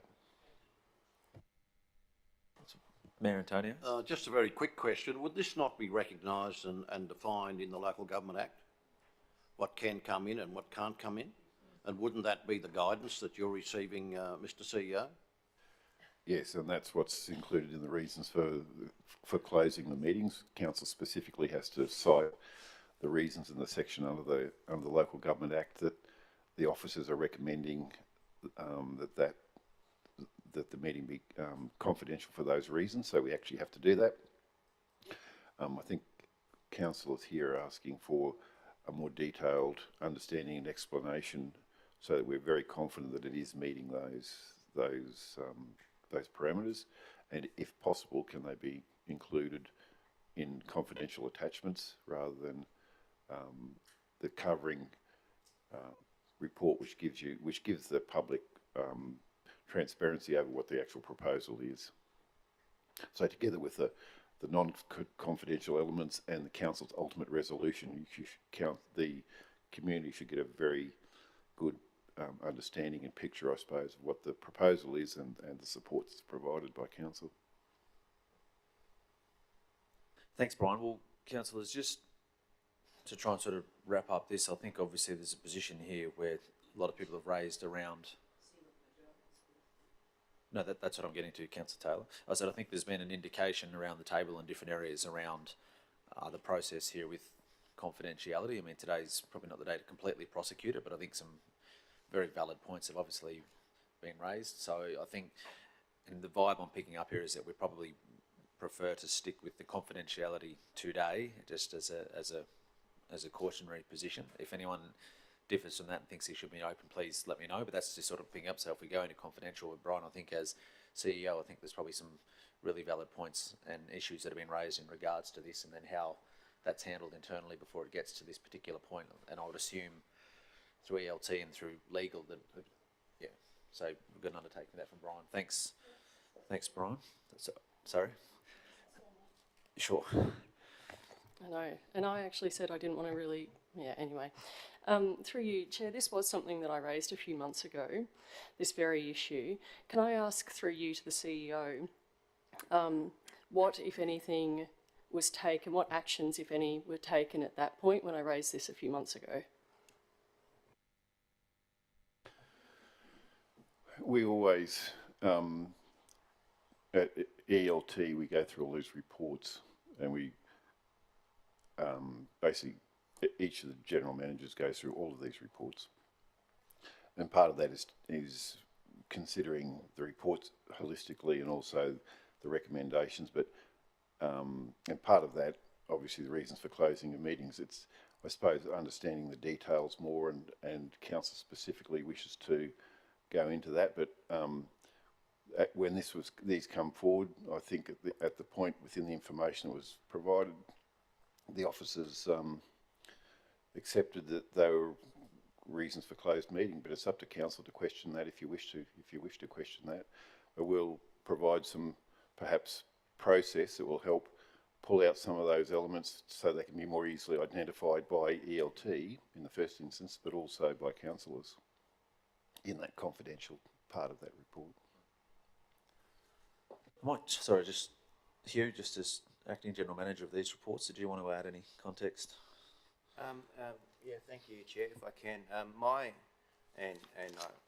can't speak for Nick, who's not here, but my observations of these reports that are coming that are relating to sponsorship with commercial parties, it's been relatively consistent that we have considered those in closed session. We have some today that are more non-for-profit based that there is no commercial interest that we've looked at in open session.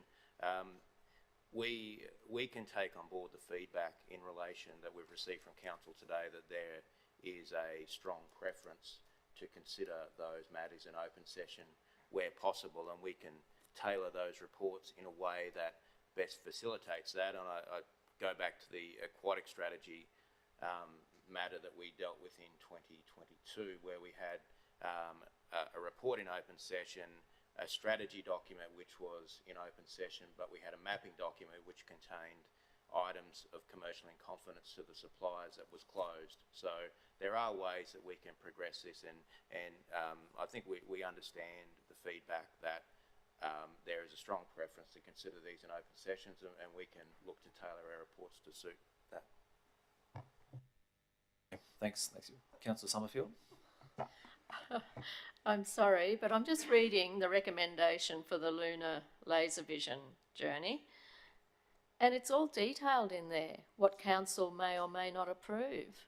So I really don't understand what's in the report that could be sensitive to the public. So all the details are in that recommendation. So I don't understand. So if someone can explain to me what it is, and obviously if it's sensitive you can't say exactly what it is, but what would be in that report, given the full detail in that recommendation, that it can't be discussed in public? Through you, Chair, Councillor Nancy, I don't think necessarily it's essentially a position that we've taken reasonably consistently that where we're looking at things that are a proposal to council from a commercial provider we've erred on the side of caution of keeping those closed. There may not necessarily, as you say in the final recommendation, there'll be matters that will be discussed, but that is not yet available to the public. It's only at council's discretion when they make that decision. They make that an open session that becomes available to the public. We can take what you're saying on board and consider that, and I'm sure Nick will work with ELT to tailor these reports in a way that meets the requirements of council. Councillor Harris-Sullivan. Oh, thank you, Mr. Chair.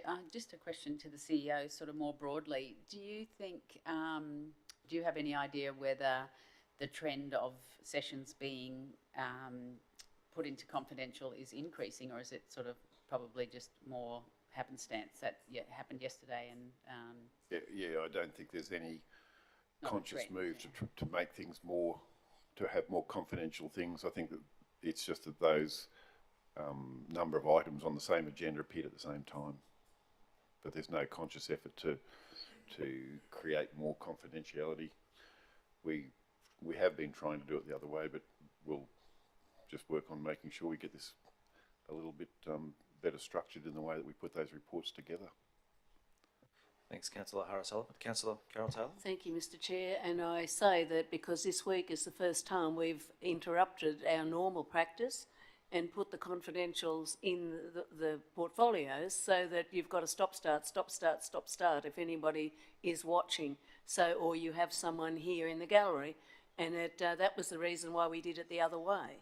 That's why we decided to do it the other way, that you'd get through all the open agenda items so that somebody who was interested could see them, and if they were looking online, they could see what was open, and then when it was closed, they'd go away. So I don't know, I'm personally not very happy with it, and I think that if we wish the public to engage with us and watch what we're doing, then we need to go back to the way we did it.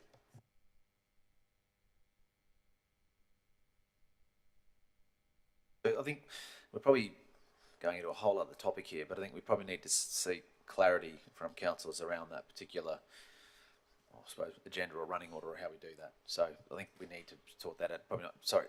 Yep, Councillor Carl. Final question from me, Chair, through to you, Brian. Without divulging the contents of the officer's report for the Carnival of Flowers, the only thing I can think of logically that would find us in this position is the view that the sponsors may not wish to have their said amounts broadcast, and that's one side of thinking of it from one side. But if you flip it and you think about best value for money for the community, and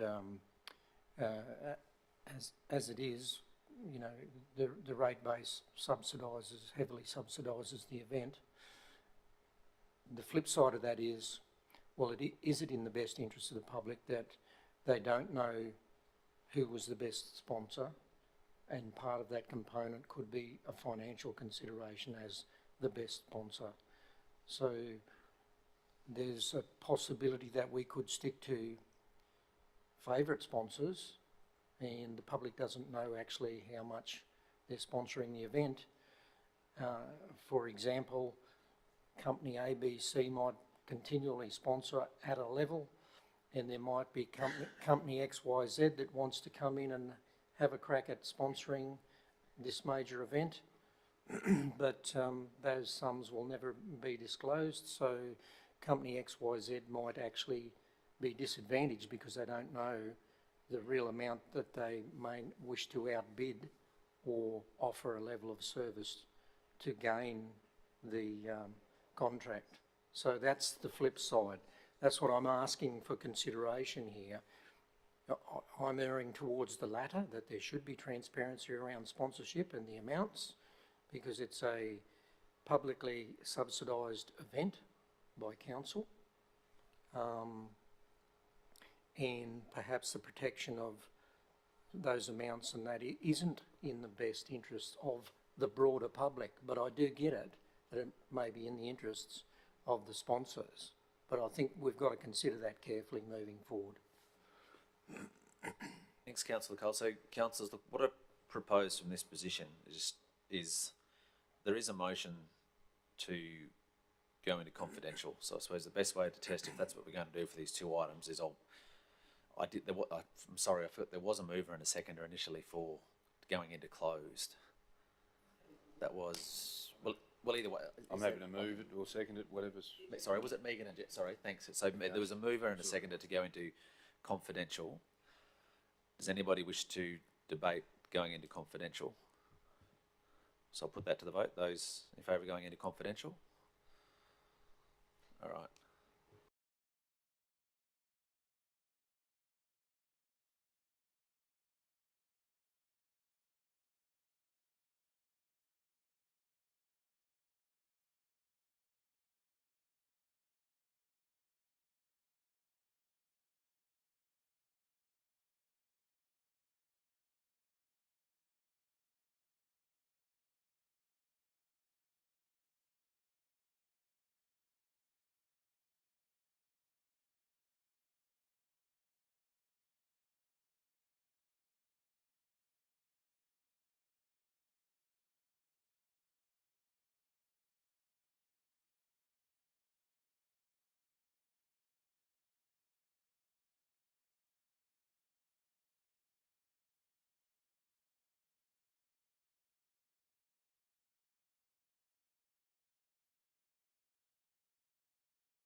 Thanks, councillor. So we resume the Environment and Community Committee meeting for the month of March.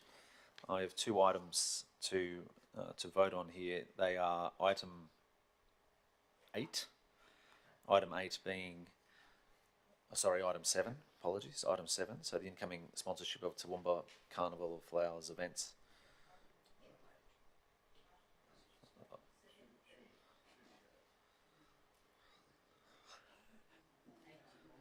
Oh, sorry, it's 8 on board books, it's 7 on this paper.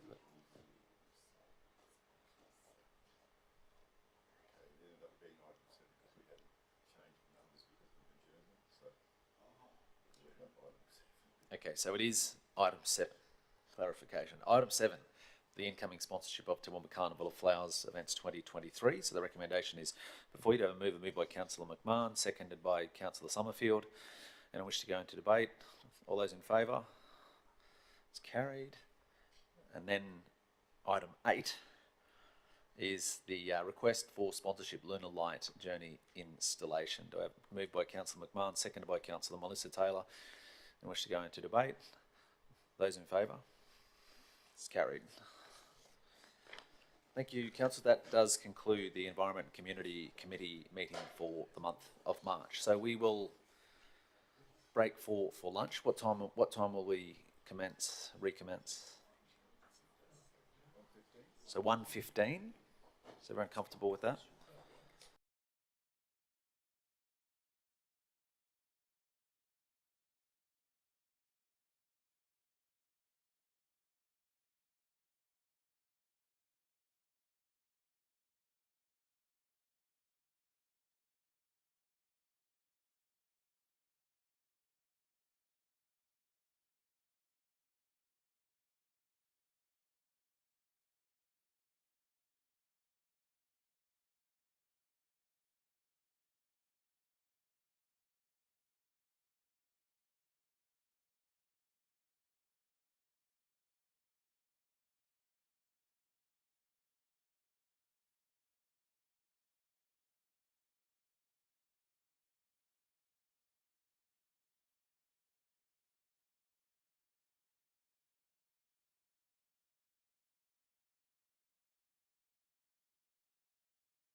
Well, good afternoon, everyone. Welcome to the afternoon session, Finance and Business Strategy Committee for the month of March.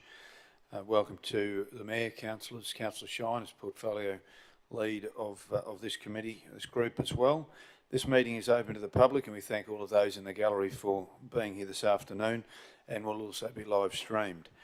I'd also like to thank officers who are in the room and acknowledge our CEO, Brian Pigeon, General Manager Anne-Marie Johnson, General Manager Nicola and Acting General Manager Hugh, and also Manager for Legals Bailey, and we'll see other officers including Kylie a little later on. Councillors, the first item is obviously to acknowledge the Aboriginal parties whose songlines traverse these lands we meet on today, the Western Waka Waka, Gibel and Jarrah peoples, and pay respects to their elders past, present and emerging, for they hold the knowledge, rich traditions and bold ambitions of Australia's first people. We have no apologies to reported today. There are no conflicts of interest. So councillors, we move, if there is something that crops up through the meeting, incidentally councillors, whether it's for yourself or you feel others may have a declarable conflict or prescribed conflict, can you please alert the chair of that? We'll move then to item number 3, councillors, which is the register fees and charges for 23-24. And by way of introduction to this, I'll hand over shortly to Andrew. Councillors, we've had a couple of information sessions on this. The changes that were brought about through those information centres have been noted in the report as well. And Andrew also has an additional change which is a follow-up from those information sessions as well, which he'll explain shortly. But just noting that this is part of the budget process for our 23-24 budget and a critical part because it will determine a forecasted amount for our operational revenue. So that's it's all part of that budget process. So with those words, Andrew, I'll hand over to you to present the report and answer any questions. Thanks, Andrew. Thank you, Chair, and thank you, councillors. So this afternoon we're presenting to Council for consideration the proposed 2023-24 Register of Fees and Charges and the 23-24 Register of Cost Recovery Fees and Charges. As the Councillor McDonald indicated earlier, there's been a number of sessions already hosted on the 7th and 8th of February, and so by way of updates to those sessions, we've looked at the Aquatic and Fitness Centre, Milne Bay Aquatic Centre. There's been some wording changes for the 20 swims where we've removed the wording include spa and sauna, and this is aligned with the practical use of the passes.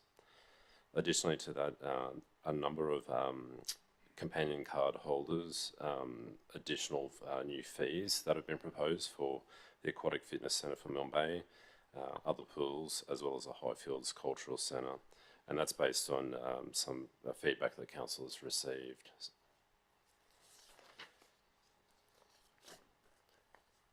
Additional to those changes are some wording or descriptive changes to the cemetery burial services. So there's been a realignment of the descriptors there, moving away from the silver, gold and platinum to standard, superior and premium. Looking at the library and cultural services changes, so the art gallery, Rosalie Art Gallery, there's been some wording included to the effect of this excludes commercial use of the kitchen as requested at the council information session. The next change or changes relate to the John Derry and Woolshed, which was a separate council information session where 56 new fees have been added. The only other changes or proposal to note is looking at the realignment of the fees under application for roadworks approval to be aligned with the planning and development. And so we're looking at or making a suggestion from page 45 of attachment 1 or page 12 of attachment 2, changing it from $4,885 to POA or price on application, and updating the wording there to have the basis and duration to refer to operational work not associated with MCU and RAL, and that's based on a conversation we've had with the ISG group to align those two. Thank you, Andrew. Councillors, do you have any questions in regard to the fees and charges for Andrew at this point? Councillor Mercer? Thanks, Chair, I do. Is there anyone from ISG here or coming? Or will you just answer my questions, Andrew? I'll attempt to answer them where I can, Councillor. Thanks. Thank you. On board books on page 214, please, line 9, is the environmental cleanup fee for the aerodromes.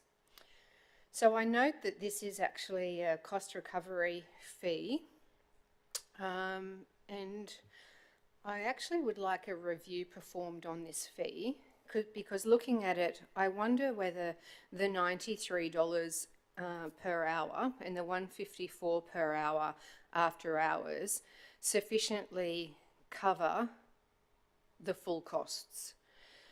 I wonder whether the $93 takes into account, well, I'm assuming it takes into account the HR costs, but does it take into account the corporate overheads, the chemicals required for the cleanup, the cleaning kits, the disposal costs, etc., etc.?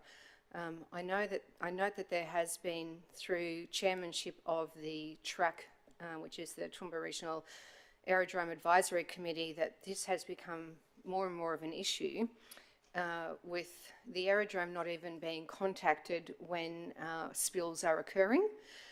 So to me, $93 is cheaper for people, for those using the aerodrome, to actually just spill and leave and have our teams clean it up than to actually advise or clean it up themselves. So I'm wondering if we could have a review done on that to ensure that there is full cost recovery on that fee and charge, please.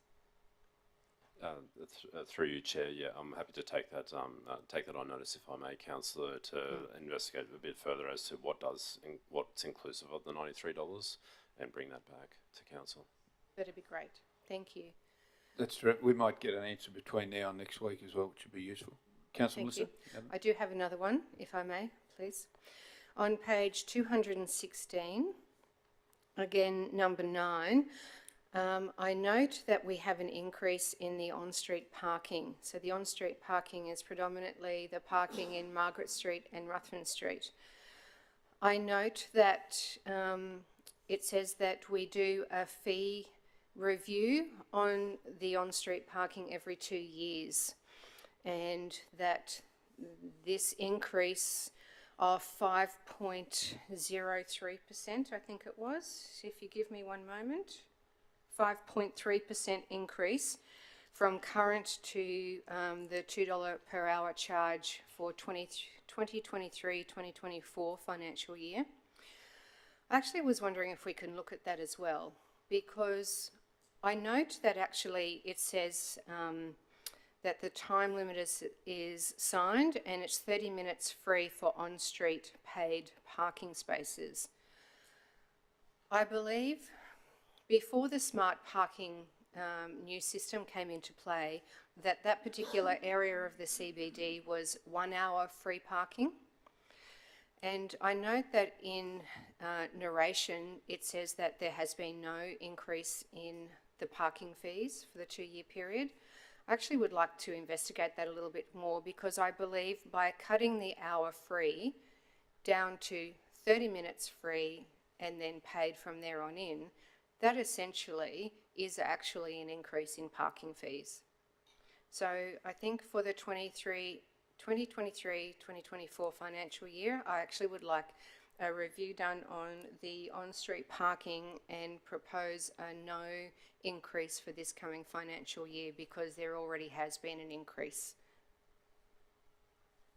Thanks, Councillor Melissa. Once again, Andrew, not putting words in your mouth, but would you take that on note for noting and see if we can get some level of response? We may not get a session between now and then, but we might get some clarification. But keep in mind that these can be reviewed at any point as well. So it might be, if there's a will of council to leave them as they are, for a review to take place at a time that's convenient for officers. That might be aren't we having a full, I thought we were having a full session on how that was tracking in the not too distant future as well.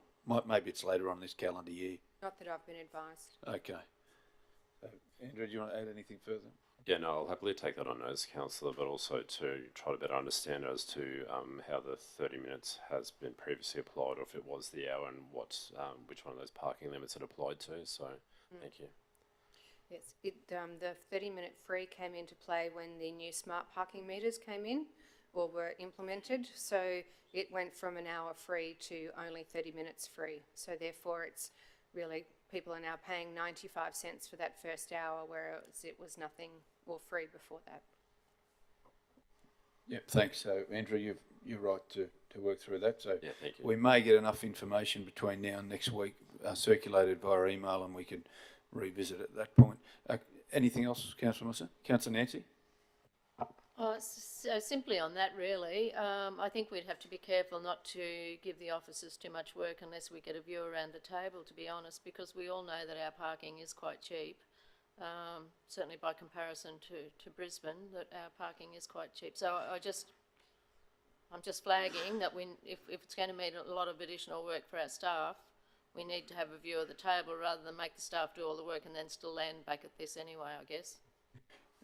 And I think if I could, it's really just about clarifying some of those finer points, which, Andrew, are you comfortable just through ISG? And if ISG come back and say that's a whole lot of work, then that's another conversation, but if it's not. If I may, Andrew, my point was previously the parking charge is reviewed every 2 years. So that's where the 5.3% increase for this year has come into play. But my point is that we actually have had an increase in parking fees within that 2 years because it's gone from an hour free to only half an hour free. So to me, I'm not asking for a full review of the parking, it's just trying to get clarification that it's normally 2 years, but we've already had an increase. So, Andrew? Yeah, I'm happy to progress that internally to Transport and Drainage to seek further clarification for you. Thank you. That's a good point. Councillor James? Sorry, thanks, Joe. I just think, just quickly on this, I know you mentioned before that the thought that there was a session coming back. I thought there was. I remember asking a question to Mr. Brady of ordinary meeting, and there was something around that because of whatever period we're up to, that there'd be an update on the whole thing, how smart parking's gone, costs and all that sort of stuff, which, because I think that'd be interesting for that, understanding the exact questions that Councillor Melissa Taylor has raised. Yeah, and maybe that can be clarified through this email through the week, if that's all right. Any other questions, councillors, in regard to fees and charges? James, you had more? Just the microphone, that's fine. Oh, sorry. Okay, councillors, there's no other questions on there. We do have a recommendation before us, which is the council adopt the 23-24 Register of Fees and Charges, Attachment 1, and the 23-24 Register of Cost Recovery Fees and Charges, Attachment 2, with an effective date 1 July 2023 and concluding on a date of a subsequent council resolution varying the relevant fee and charges, and which is fine. With and it also has then the amendments to the register, which Andrew brought forward today, which were the charges for the attachment 1, page 45, fee application for roadworks approval, attachment 2, page 12, fee application for roadworks approval, which we've mentioned as well. So they are recorded in there, keeping in mind that this goes then to next week, and we will have some more information through there as well. So that recommendation is there for you. Councillor Shine moved. Seconded by Councillor Melissa Taylor. Those in favour? Motion's carried unanimously. Thank you, Andrew. Thank you very much. Our next item, councillors, is item number 4, and it refers to councillor regional engagement. And I invite Kylie Delrain, the Manager of Customer Communication and Engagement, to come forward to present this report. GM Anne-Marie, did you want any opening remarks, or happy to hand directly over to Kylie? A fairly comprehensive set of options, which I'm sure will create some discussion. Councillors, the recommendation is there in regard to that, but we would like to get, or certainly the officers would like to get, some clarity from those options, or indeed if there's something different out of today as well. So the recommendation is that council consider the range of engagements, but if that could then be added to include whatever is chosen out of those options, if there is some, then we'll include that in the motion. Kylie, I'll hand over to you just to make some comments and then answer questions. Thanks, Chair. Good afternoon, councillors. Table or the report's there for your consideration. We were requested last year to bring some options back to council. I have to apologise, we are late in doing that.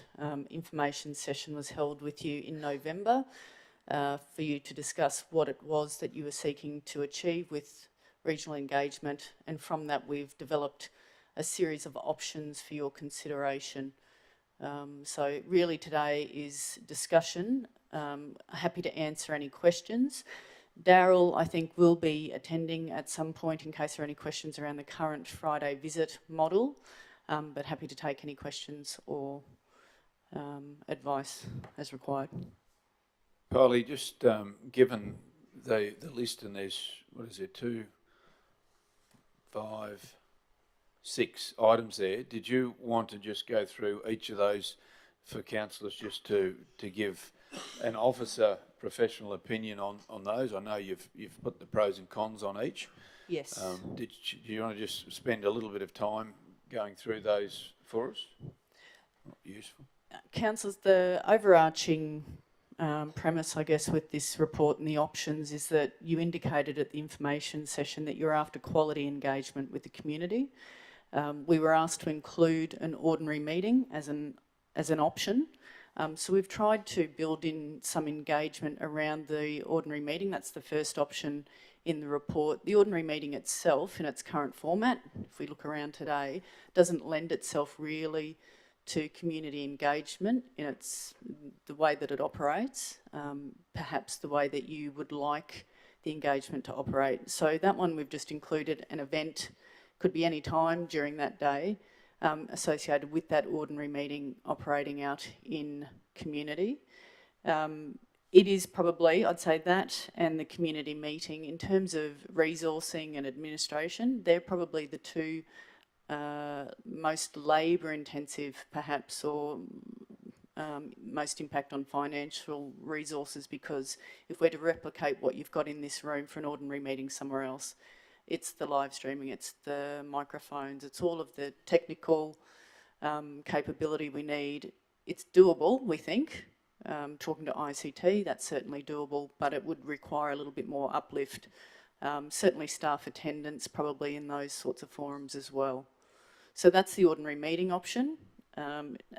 We've given you pros and cons. We don't think it's the best way to engage the community. It's certainly, the live streaming that we have now allows people to, and the opportunity to come into the chamber allows people to see the process of government.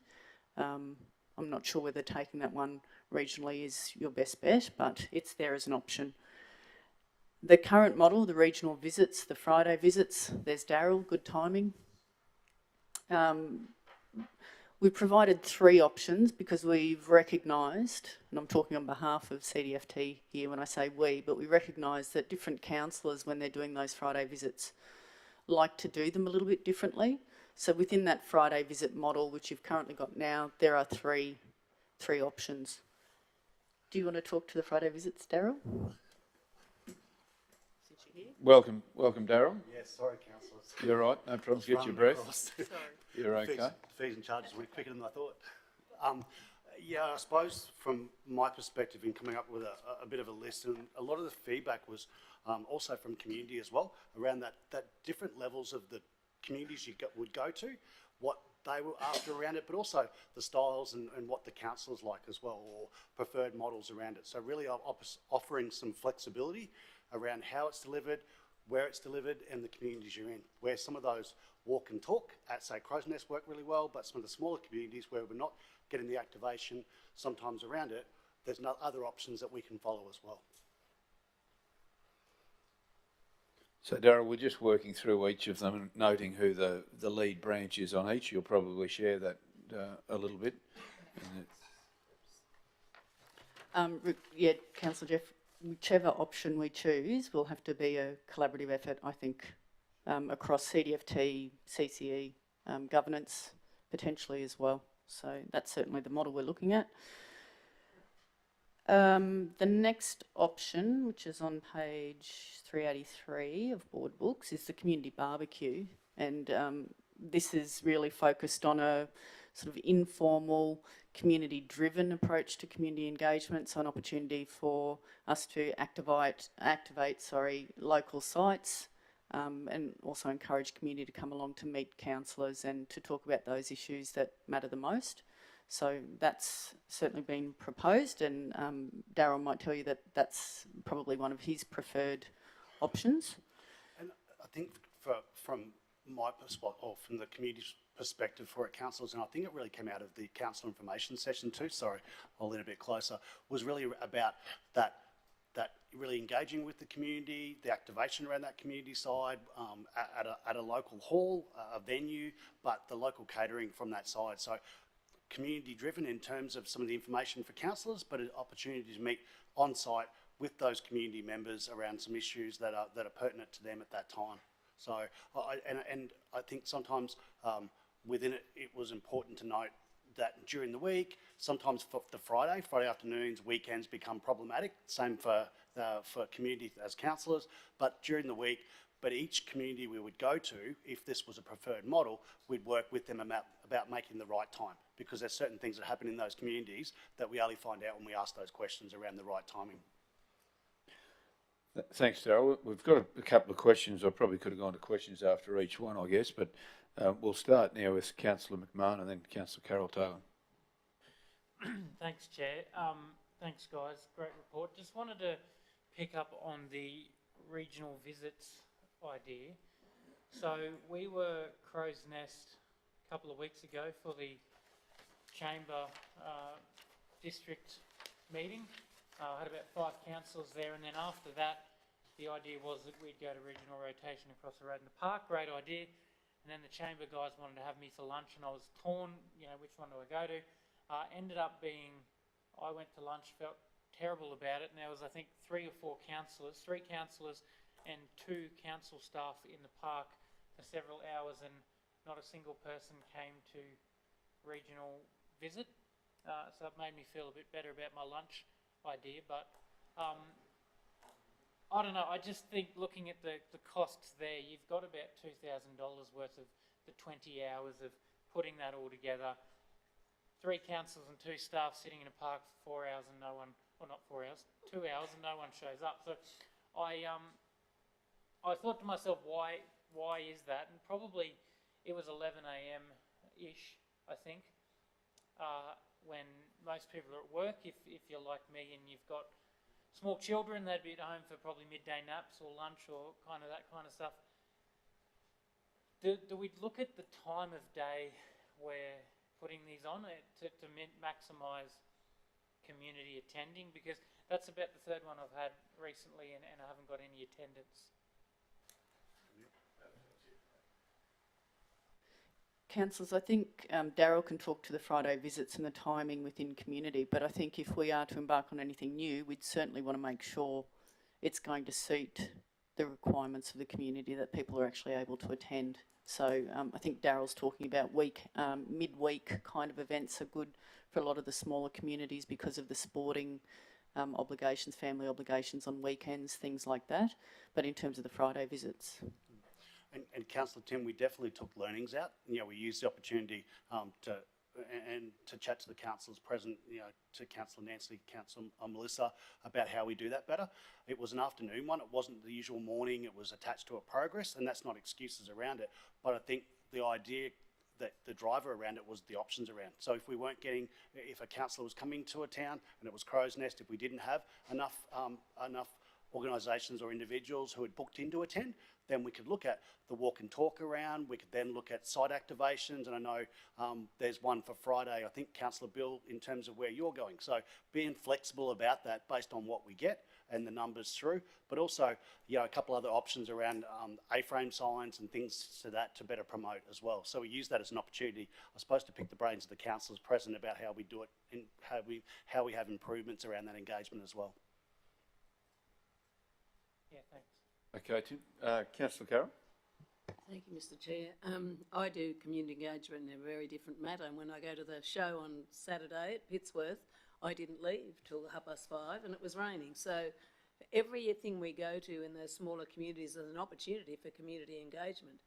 And I got lots of comments and different things, some of which I wrote down. So I think that, and I don't want to say because timing's very difficult, but different, but you know, after a certain amount of time, you get the same people with the same issues, and I do like the walk around and that sort of thing. I mean, I just like to be with people where they are, and talk to them where they are, rather than putting a sign and a cross on your back and say, "Here I am, hit me with all the stuff that you think's wrong." Whereas ordinary people will talk to you if you get into a conversation with them, and then you might ask them what they think about something, and they'll tell you. So that's how I've been, you know, I used to go out to all those things and find the same people with the same issues where you can't really do too much to help. So, but I'm very different. I take every single opportunity. I don't walk in the front door and out the back. I'm not saying anyone does, but it is an opportunity to meet people on their ground, in their community, and they will talk to you, and then if they have an issue, they'll actually tell you about it. So I think, I haven't been out for a while, but normally you get the same people and they've got a certain amount of time. If you've got 3 or 4, they've got a certain amount of time. They can't just sit and talk to you.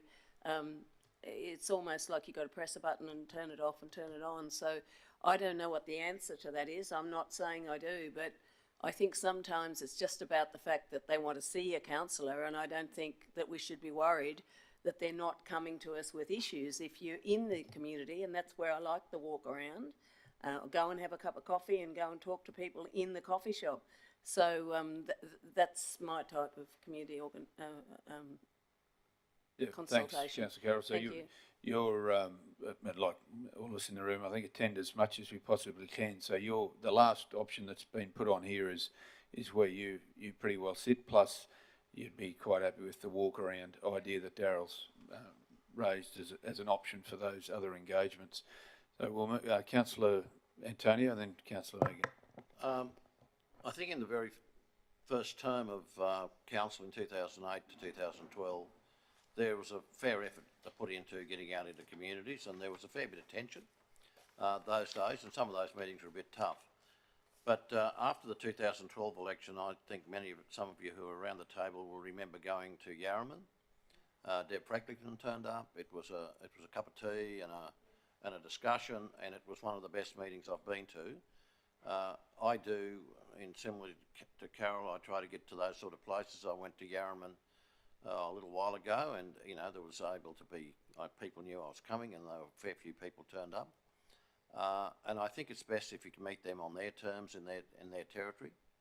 I really do. I'm not keen on having external meetings in the smaller communities. We've tried that, and a tremendous resourcing effort for the staff of council to do that, to get everything sorted. I think it's good with the live streaming here, so that if they want to see it, they actually can. And there's a fair few people talk about that. So look, I think the best thing that, you know, I would be proposing for council in the future would be to have those kind of meetings where you go to a place, have a cup of tea, you engage, then you have a discussion about what the issues are, and that, you know, do the research, work out those issues, and I found that to be successful, but other people may not agree with that. Thanks, Mayor. That's it almost lines up with the community barbecue sort of a model. I would suggest the one that Daryl just explained, or a cup of tea, whatever it may be. Councillor Megan. Oh, thanks, Mr. Chair. I brought this idea of having meetings out in the regions to council, and it kind of morphed into this other, you know, what other engagement, and you know, that's fair enough, and I respect other people's opinions. To my mind, at the moment, what we're doing is not working. The regional rotational visits, to what Councillor Carol Taylor is saying, we're asking people what's wrong rather than taking government to the people. So I love the idea of having the breakfast with the community before we start a meeting. I don't know that an ordinary meeting, can we do some other type of formal meeting? Because to me, a formal meeting is people seeing that we're serious as a council about doing the business of local government where they live. So we're not asking them necessarily what's wrong, and we're not asking them necessarily to come and meet with us, but we're giving them the opportunity to be there, and they could come if they want to come. So I think that shows the seriousness of how we feel about them, and I think we have to say to ourselves that there's no doubt that we need to strengthen our relationship with people in the regions. Like, we know from Councillor Shines and the sort of reaction to his motion about divisions that there's a lot of unhappiness out there. So we need to give those people living in the regions an opportunity to come and influence decision making, to make their views known to us. So, as I say, formal meeting doesn't have to be an ordinary meeting, but with the advent of technology, I cannot see why we can't have. It's not about the people that are sitting in the gallery. It's about the people that perhaps if we go to the local cafe for lunch, they can see we're a council, we're united as a council, we're there in their community. We perhaps have some groups come and do a couple of deputations before the meeting starts. So they're showcasing their community to us while we're there. And also we're creating an awareness of different parts of the region to other, it'll probably be reported on that we've been there, and other people then will see that we're out in Yarram and we're all out. And I think what happens at the moment is that, and this would happen to my mind in some sort of informal barbecue or a town hall meeting, is that not all the councillors would turn up because we don't really have to. And so it'll be sort of some, and I just don't see that has any rigour or the importance that an ordinary meeting does.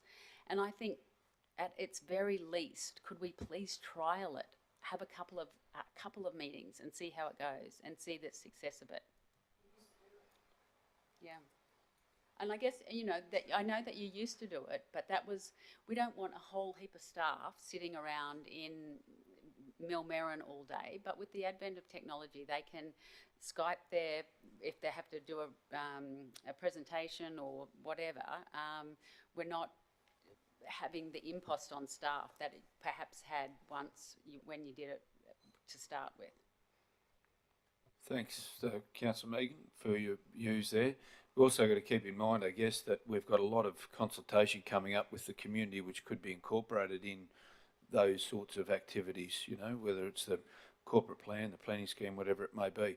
Councillor James and Councillor Bill. Yeah, thanks, Chair.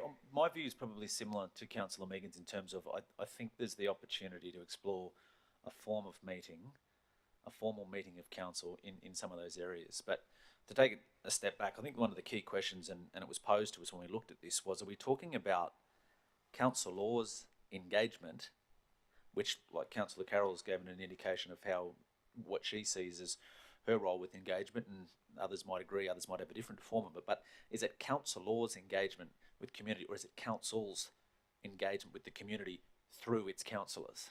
They're two different things. So I think of, and a couple of examples I just want to use quickly, is I thought about it's when a community or a different group in that community stages an event that we're invited to that I see that has a lot more success. And a prime example, one of the best ones I've been to, and I know they've only had a couple, was the Alliance, like with the Alliance of the Chambers. So that was their event. They put it on. They invited us. So it was their particular meeting as opposed to us with our, like you said, every third Friday we'll be here from 1 till 2 or whatever it may be. So I think that's first things first. I think we need a clarity around that. Are we talking about council laws engagement, or are we talking about council's engagement through our councillors? So my view on it's probably always been this way, is I do think that there's an opportunity for how we do engage with the community through our meetings. So the possibility of having some kind of formal meeting in those particular communities on whatever basis that may be, I think does have some merit, but the meetings have to be meaningfully about those communities. So it's actually engaging with those communities and involving those communities. And I tried to research or look at what others do, and I just stumbled across one. It was in one of the councils in Brisbane, for example. They opened a new hall or whatever it is, and council took a meeting there. They had presentations from a couple of different local community groups, had schools involved with it. I don't even know what they did in the meeting, but from the video they put together, I'm not really sure. But it looked like it was really impactful, and they had all of the community engaged and involved in it. So in my mind, it's kind of looking at a model that I talked about right from the start of this around how we empower or engage communities having a role, whether it's through a particular advisory committee, which council controls the actual terms and references to of who actually sits on it. I've always been a firm believer in that. As I said, one person of youth, because it promotes youth leadership. You only have one person through a certain chamber of commerce. You have one person potentially through a P&C, whatever it may be, and they meet and have the chair of it's actually a member of the community. So again, it's got that community onus and buy-in. Councillors go to it on a rotation as a part of one of our meetings, but then it feeds into if we have certain meetings that occur in those particular areas. And I'm just throwing it out there. Like, I mean, I picture it as if you go to a meeting, and if there's a meeting in a particular community and council hosts it out there, imagine being there and there's the opportunity where you go to the local school, would you come in and sing the anthem? You go to what are the other different community groups that exist in there? Do they want to come in and give a deputation to council of what it is? Council's got a staff member in that particular area that celebrated 30 years. You honour and recognise them. And you're just listening to the community. It's a different way of doing it and engages and involves them. But as I said, it comes back again. That's sort of just to throw it out. That's just the way I've looked at this and viewed it. That, and it's only my opinion, obviously. But I think we do need to look at differently. How do we engage with the community? And the best way we can engage with the community is when the community actually has ownership or buy-in of it. I think we can agree, as we said, that unless there's something hot in the community, by us saying, okay, Councillor A, B and C are going to be at this park at 2 o'clock, and we've all been to those. If there's something hot in town, it's an opportunity. But other than that, we've all experienced those things. So, yeah, one, is it council's engagement or is it councillor engagement? Okay, so you've got a scenario there of a possible solution down the track, which may be for a broader conversation. It's almost like the community consultative committees of the years gone by. But Daryl, or maybe Kylie, this is a better one for you perhaps in regard to what is the purpose? What are we actually trying to do? Is it a councillor engagement or is it council's engagement through the council laws? That's the difference. It's an interesting dilemma. Our understanding from the original resolution was around council visibility, council accessibility, and council engagement. So I've titled the report Council Law intentionally, as opposed to communities' engagement with council through other means. So very much we took that to mean councillor engagement, hence the discussion around the Friday visits, all of those other things. Let's clarify that element of it. And you sort of, and I think, to be fair to the staff, I don't think we've probably given a clear indication of which one that is in terms of council law or council, based on, we started here today and we've had different examples of, like, again, just using Councillor Carroll's example of how she chooses with engagement, that might be different to others. So I think we're a little bit unclear for you guys on what it looks like as well, to be honest. Well, as I mentioned before, what we took away from the information session was that councillors were looking for opportunities for quality engagement with community. So that was the lens that we've looked at this through. So possibly, maybe we haven't quite understood. I think, to be fair, if I may comment, James, just to support your notion, but also to suggest that they cross over so much that it's probably hard to say, well, we're going to focus on the council law engagement, or we're going to focus on council engagement through the council law. I think there's some nuances, but it depends what the community comes to you with as well. So I think the idea of this was to increase councillor presence in community, which is what we've heard, and that's where I think Councillor Megan, correct me if I'm wrong, but that's how this all started, this conversation about increasing presence of councillors in the community. Councillor Bill? Yeah, thanks, Chair. I concur wholeheartedly with councillor versus council. I think council has a different set of obligations under the Act for a start. We can't speak individually as council. Councillors, as elected reps, we can have our own opinion and views and engage in a myriad of different ways that we see fit. I concur with Councillor Carroll. It's quite easy to have a conversation with people out there. You don't actually need someone to lead you to do that. There are a multitude of different ways in which you can connect with the community on councillor rotation. It's up to the individual. I am and will always be, based on past experience of taking full council, official statutory council meetings to the region, one of which the Mayor has highlighted the logistical nightmare and expense, I might add. But for me, and I've just hinted on it, that council meeting day is a statutory meeting with meeting guidelines and requirements that we need to fulfil. And I've said this about other components of that statutory meeting day around group reports. We should be preserving that day for strategic decision making. It's not about community engagement on that day. The Act is pretty clear about how we conduct meetings on a statutory meeting day. Taking government to the people? Question mark. I think that falls into the elected reps bailiwick of taking government to the people, being amongst the people, talking to people and garnering feedback and bringing that back through the appropriate channels and having that funneled back through pathways and a number of other different ways in which we can act on engagement. And I encourage councillors to look at the feedback on the pathways data that we get. I know I can speak for myself, I won't speak for anyone else, but just about everything I bring back has been actioned or there's been an outcome and there's proper reporting on that. So that's a measurable outcome of taking government to the people.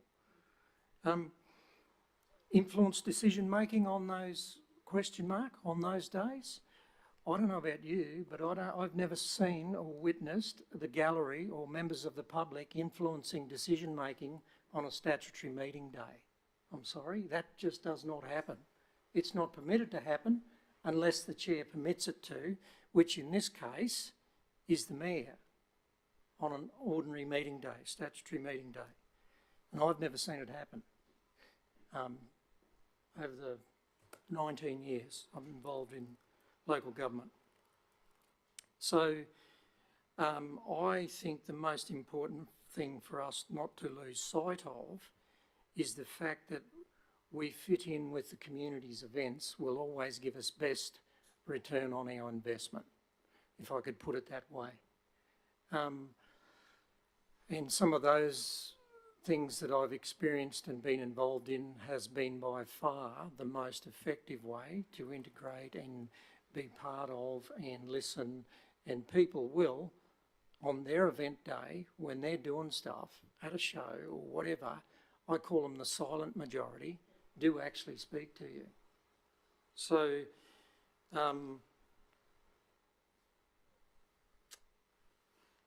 I think the rotational stuff, for some it may work, for some it doesn't, but it doesn't mean to say we should stop doing it.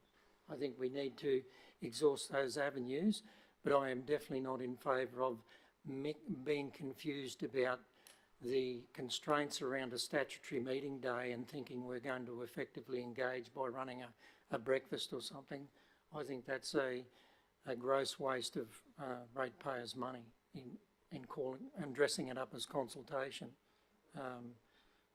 So the town hall stuff that I was involved in with Councillor Carroll and Councillor Paul, very limited success because you actually are, in my view,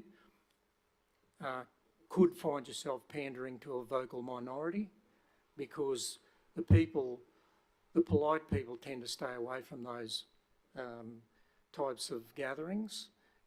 So, as I said, engagement is really our responsibility as elected reps. That's why we're elected. But council will only ever be through more formal avenues and how we might look to add on to community events as a council would be as far as I would say we could go. No, thanks, Councillor. I was just clarifying with the CEO how best to move this forward, and the suggestion that I put forward was to actually vote on each of these options to get clarity for officers exactly where we sit, because you know, we've got effectively 9 months really left of this term in order to actually get something going, which from an officer perspective would not be the easiest thing to do. So there's a few more still to go through, and I think it's worthwhile, Kylie, if you don't mind, if we continue on and go through. We're up to now the activated site engagement. If you can just touch on that one, and after that we might just pause for a minute if there's questions, and we'll go to the next one. Some have been mentioned, but I'd just like to keep a format so that we can keep track of this. Thanks. The activated site engagement is really about an existing event, and we talked about, I think Councillor Carroll, you've mentioned the show circuit, that kind of, but that, yeah, not exclusive to the show circuit, but CDOs have a wealth of information about different events that are happening in local communities. Being able to activate a council stall or stand or opportunity for councillors to attend with some support to have that localised chat. And I guess the benefit of that one is that you've already got an audience. We're not asking people to come to a new event or anything that's unusual. If they're going, they're already there. So they might be more inclined to have a chat with councillors. So that's the activated site. Just pausing there, I think we have spoken about this, but Yes, Councillor thank you. Carroll. Can I just make a comment on that? Like even the opening of the Clifton Museum or things like that, there's plenty of things, but I don't believe sometimes having a stand is the way to go, because I looked at Pittsworth pouring rain, there's no one over at our stand. You really got to go to where the people are and talk to them. And I suppose it's easy for me, I'm a bushie, but you know, I don't know, some people might not be comfortable with that, but there's lots of, my idea, and I guess we have to start somewhere with a stand, but you'll find that most people won't go there. They just want to do their thing, and if you walk in and have a chat, you know, it's just, I don't know. I don't know what I'm trying to say. I suppose people like formalised things, but that's council there. You know, I'm going to talk. Okay, come over here, and I want to talk to you. There's something I want to ask you about. You know, it's not. And as Bill says, it's not the noisy, squeaky wheel that you're after, because they're going to find you anyway. It's the other people that you want to engage with, and you want to try to find out what the silent majority think and what concerns them. It's not just about complaints. It's about finding out what's important to them. So I think that's what I like. But there's lots of events, shows, as you say. They're just like, for instance, you've got the Nobby School, 125th, and those sorts of things that if you bob up to, there's a lot of our community that's there. So, and I suppose you've got to start somewhere with a stand, but I guess for me, I wouldn't stand on that stand, so. Thanks, Owen. I think that's been mentioned as well. Councillor Shine, question? I was going to wait until we did the list, which is only one more. Okay, no, we'll continue on to do the list. There's a couple, there's two more. Town hall meetings might be that bridging the gap of the formal meeting with a little bit more sort of engagement focus, as opposed to something like the ordinary meeting. The proposal there is that we do have we could head out to community, have a council meeting of sorts, but it's more an opportunity to share information with community. And also, rather than have one session where everyone's listening to the speaker and asking questions of one speaker, we would break up into smaller groups. So if they had an interest in road, for example, then you could go over and talk to people who are, or councillors and staff members who have technical expertise in the road space or water and waste or whatever the case may be. So that might be a better option for some people who don't like going to town hall style meetings, which are often around hot topics or that kind of information, but break it down so that other people who may, not want to speak out loud can do so in a smaller group focus. So that one's there. It might be that we look at the format of that one if councillors have other ideas. And the last one is really not activating a site, but it's just attending local events. And again, through CDFT and CDOs, being able to provide more information to councillors about what events are happening in community. That last one and the activated site engagement's probably not a lot of difference, is there? Well, I guess the difference is in probably how Councillor Carroll spoke to it. So activated site means we actually have a stall. Yeah, have a presence. Okay. And attending events is just councillors doing what Councillor Carroll is talking about, talking to people. Good. Councillor Sean? Yeah, no, thanks, thanks, Chair. I think there's been a lot of good points on the different scenarios that have been mentioned here, and I listened with great respect to Carol and Bill because of their longevity on council. The fact that they've been re-elected time and time again indicates that they're terrific communicators with members of the public, and what they say is on this subject and others, of course, is carries a lot of wisdom and weight, to my mind. But we're not all as good at communicators as they are, and we're not all as comfortable about, put it this way, I've been to quite a few functions and even of recent times where you're dying for somebody to come up and talk to you. In fact, that don't particularly want to. Whereas I don't think that councillors who I've just mentioned have any difficulty in that regard. So it depends on your personality to a large degree. I think just, I don't want to be divisive here, but I think that the motion that we carried recently about investigating whether we should have divisions, if that were, if that ever eventuates, then that would get over a lot of the problems that we have about communicating with people outside Toowoomba, because they would have two identified councillors that they could communicate with on a regular basis. Not surprisingly, I suppose the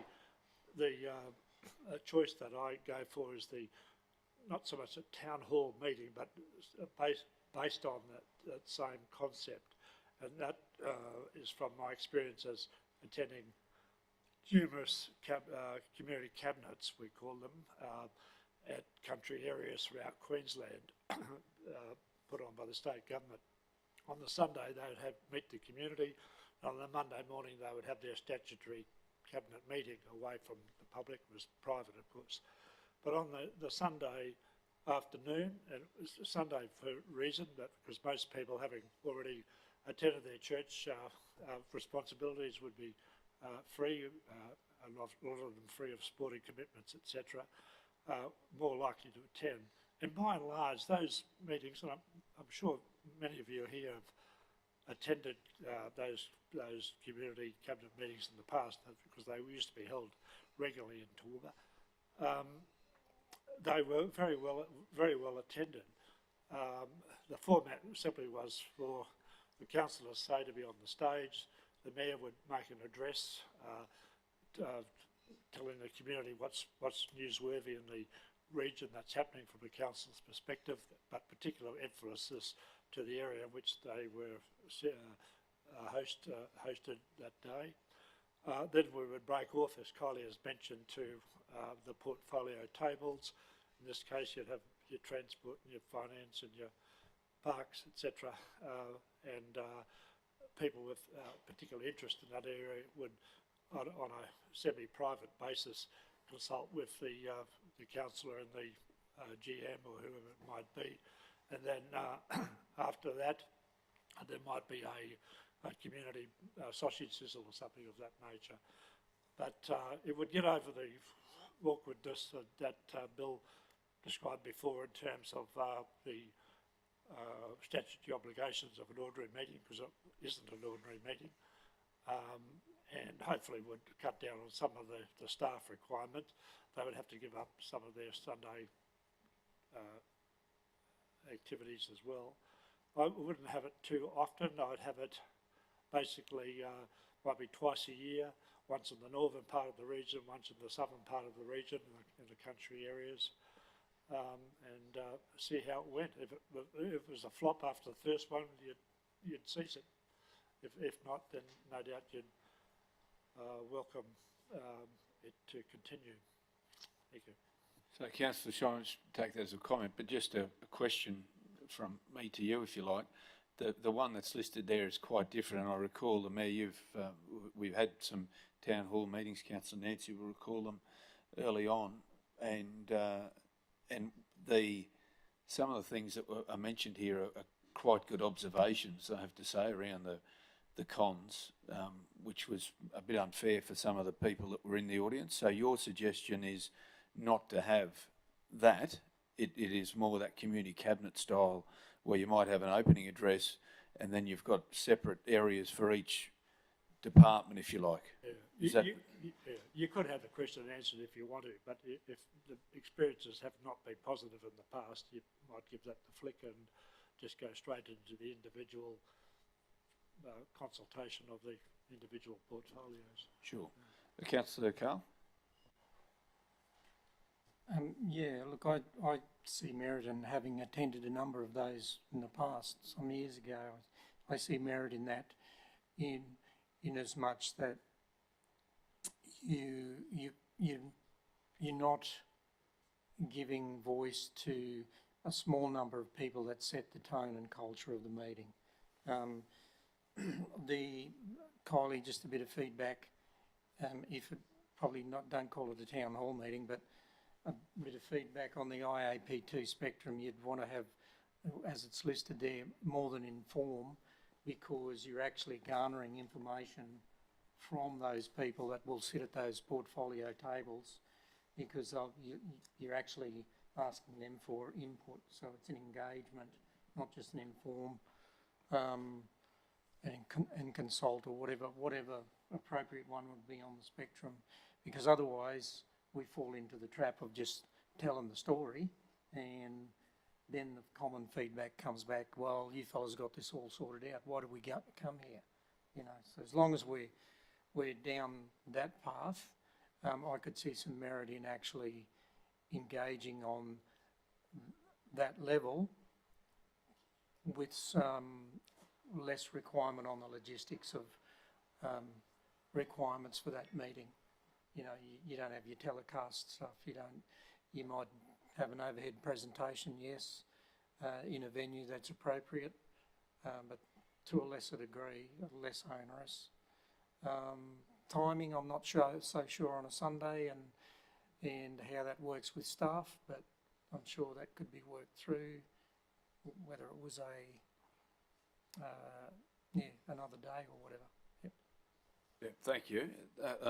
It's almost like another option, in fact, rather than, and maybe we call it a community, not cabinet, community forum, perhaps, with a separation. So it's actually another option, and would need a bit more work to come back to see how that looks, but probably covers off on some level of formality, as well as perhaps a morning tea or afternoon tea, which is part of that.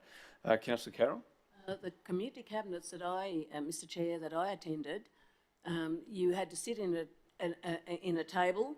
One person was the only person who was able to speak at that table, and then afterwards, if you were lucky, you saw someone who was on the cabinet. Unfortunate for me, I saw Andrew Fraser, so that was after amalgamation, and he was not worth even talking about, but he was very rude, and most of the people that were there were put offside by him. But at the end of the day, it wasn't that everybody's all in together and everyone gets a chance. You had a round table. One person was the only person who was able to speak, and they got up and said what the concerns. And you only allowed, I think it was 2 items, and you could get up and speak about that, and then whether it was answered or not. So it wasn't. I don't believe that that's a good model. It was also you had to preload your. You had to exactly, and I mean, it's not the sort of spontaneity that I'd be looking at in communicating with my community, because we're going through the great big formal thing just like we do with an ordinary meeting. And just for anyone who doesn't know, we used to take the meetings out to the community, and there was no one there, no one unless there was a hot topic. So, you know, at the end of the day, it was all that displacement and everything else, and you know, you still didn't get anybody that came. So I prefer like a morning tea or something like that. But the community cabinet, and it might work for state government, but it certainly is not what I envisage for local government. So councillors, we're just going to try and draw this together. There's some items in there that we do just on a daily basis. We go to the shows and we do that engagement. So there's probably only a few things here, keeping those aside, and they'll just keep going. There's probably only a few things here that we would need to make a decision to give some clarity. So the first one obviously is one that we would need a decision around the room on, which is around the ordinary meeting of council, and we will go to a vote for each of these, having spoken to the CEO to give clarity. The second one, regional visits, we're currently doing, but I think, and we've already got some locked in, I think, for till August this year. So it might be that if this forum here says, by majority says no, then the last one could be August, seeing as we've advertised it. That's if it goes that way. Then we'll do, the next one will be the community barbecue style, which could actually blend with the last option that we'll talk about, which was what Kerry put forward, Councillor Shine put forward, apologies Kerry, Councillor Shine. Activating the site engagement, so that the difference there is that there is a marquee that would probably say councillor on the top of it, and then you'd be located in situ at an existing event, be it a show, whatever it may be. Town hall meetings, I think, are pretty straightforward for us to vote on. 10 local events, we'll take that off the table because we're doing it. And the last one would be that community forum idea, which could be a blend of a morning tea, afternoon tea, a section for that period of time. Is there anyone need clarity around any of those options before I hit on each one and we can vote on each one? Councillor Rebecca? Thanks, Chair. Just clarity on, are you asking us to vote on one particular option? For each option, we'll do them separate. So it might be that we can vote on, we could get multiple options that come out of this. We could do that. That is a possibility. Keeping in mind some we already do. Okay, so I think that's where we'll land at the start. Councillor Carroll. Just wanted to make a comment. The council branded thing, we used to have at shows at first, and you stand there and no one would come. So then you walk around the show, which is what you should be doing in the first place. That's good information as well. So councillors, we'll work through, this is attachment 2, isn't it not? Something like that. Attachment 2, page 382. Councillor Megan. Just in terms of the resourcing, Kylie, so just which is the most expensive option? It's the it's what we're doing at the moment with the the town hall meetings, wasn't it? Is that what you're saying, or the councillor rotational visits is coming up fairly? No, anything that we treat as an event where we have to coordinate venues, catering. In the case of the ordinary meeting, I would say would probably be the most labour intensive, most expensive, because you've got the AV set up. So some of those indicative costs have been included there. So I'd say the ordinary meeting is probably the most expensive and labour intensive to get to work. But anything that we treat as an actual event, like a community meeting or the town hall meeting, anything that requires an event coordination approach will be more labour intensive than something that we can do in a more flexible way, like a site activation or a community barbecue or something like that. Okay, so also I would imagine that there's only going to be some of the old chambers that are even possible to do this in, aren't there? Yeah. And the option of it not being an ordinary meeting, does that make any difference? Like some type of meeting, but not an ordinary meeting? I think we've tried to cover the other option around a meeting, is that community meeting / town hall meeting. Okay. In terms of the chambers, talking to Hugh, they are small chambers, so if you're expecting, if you're trying to fill them, with lots of people, that could be a potential issue. We could hire other venues or use other venues in community if that was the case, a bit like how we use the annex over the last couple of years, if that's what was required, but some of them are quite small. That answer your question, Councillor Megan? Okay, well let's work through them. There are motions. Kirsten, thank you for putting these up on the screen. The first one is, and maybe we say consider option 1. Could we say that council adopt, and that way we can vote for or against it, and if it's against, then it will be lost. If it's for, then it will be as per the motion, and that'll be the same for each one. So, councillors, the first option is that council adopts option 1, which is with community engagement, breakfast and morning tea is outlined in options, additional council engagement in regional areas. Is that what that's called? We just need to reflect it the same as what... Can you put on there... Oh, that's fine. That's perfect. Ordinary meeting. Have someone to move that motion. Moved by Councillor Megan. Do I have someone to second? Second by Councillor O'Shea. Did you want to go into debate with this motion? Because I'm happy to go into debate on each of these if need be. If not, we'll put the motion. Those in favour? 3, 4. Those against? Motion is lost. We go to motion 2. That council adopt. Now, well, this is what we're actually. Oh no, this is the community barbecues. The regional visits one I'd like to do as well. Oh, that is it. Sorry, you flicked the one up the top so quickly. Goodness. The council adopt option 2, regional visits, current models outlined in options, additional engagement in regional areas, attachment 2. By saying adopt, this continues on. If this is lost, because we've already advertised for the August rounds, August will continue, right? So if it's adopted, it stays on up until August. So if it's adopted, it stays on. If it's lost, then August would be the last one that we do. Is that clear on that one? Because we've already advertised for that. Clarification. If Yes, if say this one's carried, does that mean that we then won't vote on the others? No, we're going through each of these because there could be multiple, and there's no reason why there can't be multiple. We're already doing this. So, you know, each one, I think Councillor Vonhoff asked a similar question earlier in regard to that. So we're clear on this one. So if it gets in favour, so you're happy to move a motion, Councillor Carl, to adopt. A seconder for that motion. So this is the current regional visits that we're doing. Seconded by Councillor O'Shea. You want to go into debate on it? Not happy to, don't need to go into debate. Those in favour to continue with these ones? Those in favour? 1, 2, 3, 4, 5, 6. 6 in favour of those to continue on. Those against? Obviously, there we go. So that will continue on as it is. Motion 3. The council adopt option 3, community barbecue, as outlined in options, additional such and such. This is the community barbecue idea. Okay. Clarification or question? Councillor Carl?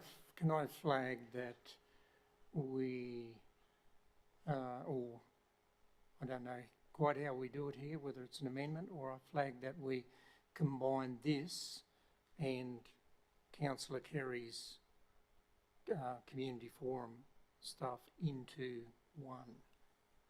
So that's a good point, Councillor Carl. So that if Kirsten just goes down to the bottom one, we've suggested that the council consider a community forum style regional engagement option for further discussion and investigation. So that could then include those things as well. I don't think we're at a point to actually say what that looks like because there's been talk about a Sunday and other days and what have you. I don't think we need to, that's just to consider that. So, however, the community barbecue one can be voted on as a separate entities to have that community engagement. So I guess the point of clarity is, or clarification, if we're to accept a community barbecue now, can we look for that to be evolve into it can be part of that. It can be part of that conversation of that last one as well. So we're just saying, yes, we're comfortable to do it, and then how that fits in with the other. If it goes through, it could be part of it. My only question there is in regard to community barbecue, mentioning there was a morning tea or some other thing. So it could be community barbecue / morning tea / afternoon tea. Hospitality? Hospitality. Okay. We'll change it to in the document, it is what it is called there.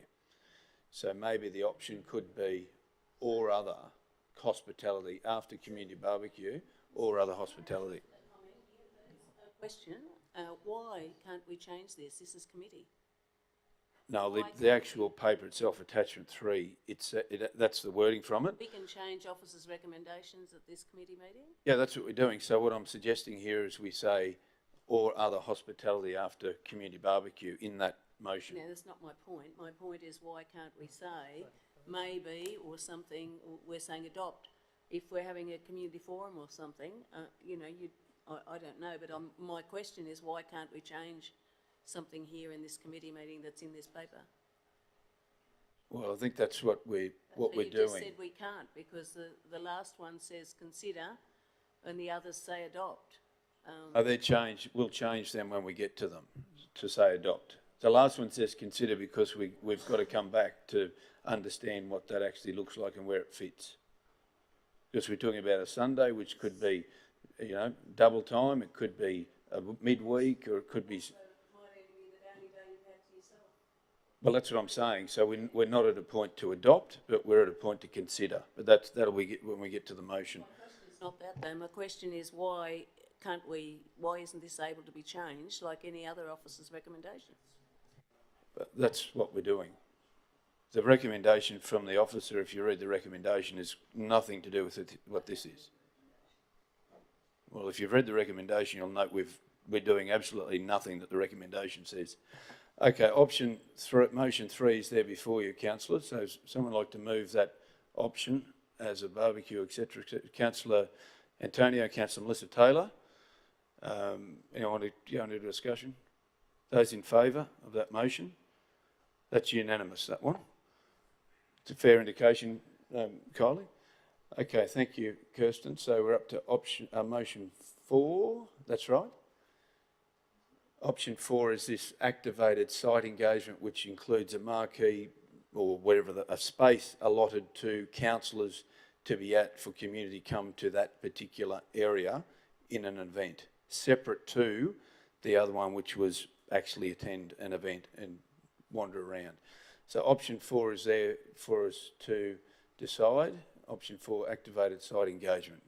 Anyone like to move that motion? Moved by Councillor Tim. Seconder for that motion? Seconded by Councillor Bill. You want to go into any discussion with it? Question? Sure. So just I'm thinking about this right, Darryl, Kylie. There's opportunity for us on an activated site, like the pest management guys go out on an activated site at the moment. So it might be, in fact, other staff involved on that as well. So that's what we're talking about. Okay. Right. Yeah, so pest management, have been at the shows, and are you suggesting that you'd be in with the pest management? Does that mean you've got to stay in that team? No. Look, sorry, the intention of this one, yes, we already have activation in some places where there are CSOs and there are pest management staff and different officers already attending to provide information to the community. There's an opportunity to just make sure that there's space available to councillors as well at those things or other events as deemed fit. And I suppose the other part of it was in some areas it has been marquee, in some areas it's been that councillors are present and their walkthroughs to the activation and is it a marquee, a formal marquee? In some areas it could be and it has previously been in shows, but if it was, say, market stalls or those kind of ones, it could be in other forms at that space. Councillor Shine, do you have a question? No. Councillor Bill, No, I think we're all can make our own decision about how long we stay in that activated site or wander around. I think I just very recently had a couple of good opportunities at the Millmerran show where I stood in that activated site. I was actually yarning to the staff and a couple of members of the public walked up on different occasions, asked me about a couple of things, and hopefully it didn't need to go any further. I haven't heard anything come through or seen anything come through to me. So I think we need to be a little bit flexible around that. Yep, so that's what I say. There's not a lot of difference between this one and the other motion, to be fair. They're pretty well identical. I guess this one separately would be, would you advertise that councillors will be at those sites? Whereas the other one is, it's not advertised, councillors just attend. Would that be a fair assessment? Yes, anything that we are suggesting councillors attend, we would mark it. Probably not call it the pest management pavilion. Call into the pest management site and see one of the councillors. Preferably not in a cabinet. Okay. No, it's a good point, Councillor Shine. Thank you for raising that. So that clarifies the difference for me. This one would be advertised that councillors will be present at that time. The other is councillors just attend. Okay. So this one is about councillors would be advertised to being at a particular event at a time. Sorry, Chair, and I see this as a good opportunity to leverage too, like without getting into the detail, but a sensible thing to do would be if a councillor wishes to walk around, say at a show, and actively engage by themselves, but they're advertised to be on that active site, well then the staff member just gives me a ring and says, hey, Bill, I got Joe Bloggs here, he wants to have a yarn to you about. Right, I'll be there. Give me 2 minutes. So stuff like that is pretty common sense stuff to work out. Okay, well that's the option there. It's motion number 4, which is a more formalised activated site engagement. We've got a mover of Councillor Tim, was it, or Councillor Bill? Mover Councillor Tim, seconded by Councillor Bill. Those in favour? 1, 2, 3, 4, 5. Motion's lost. Okay, motion 5.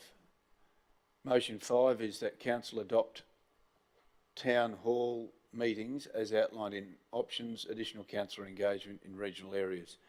This one, of course, has then probably changed its tune a bit in motion 6, but started at motion 5.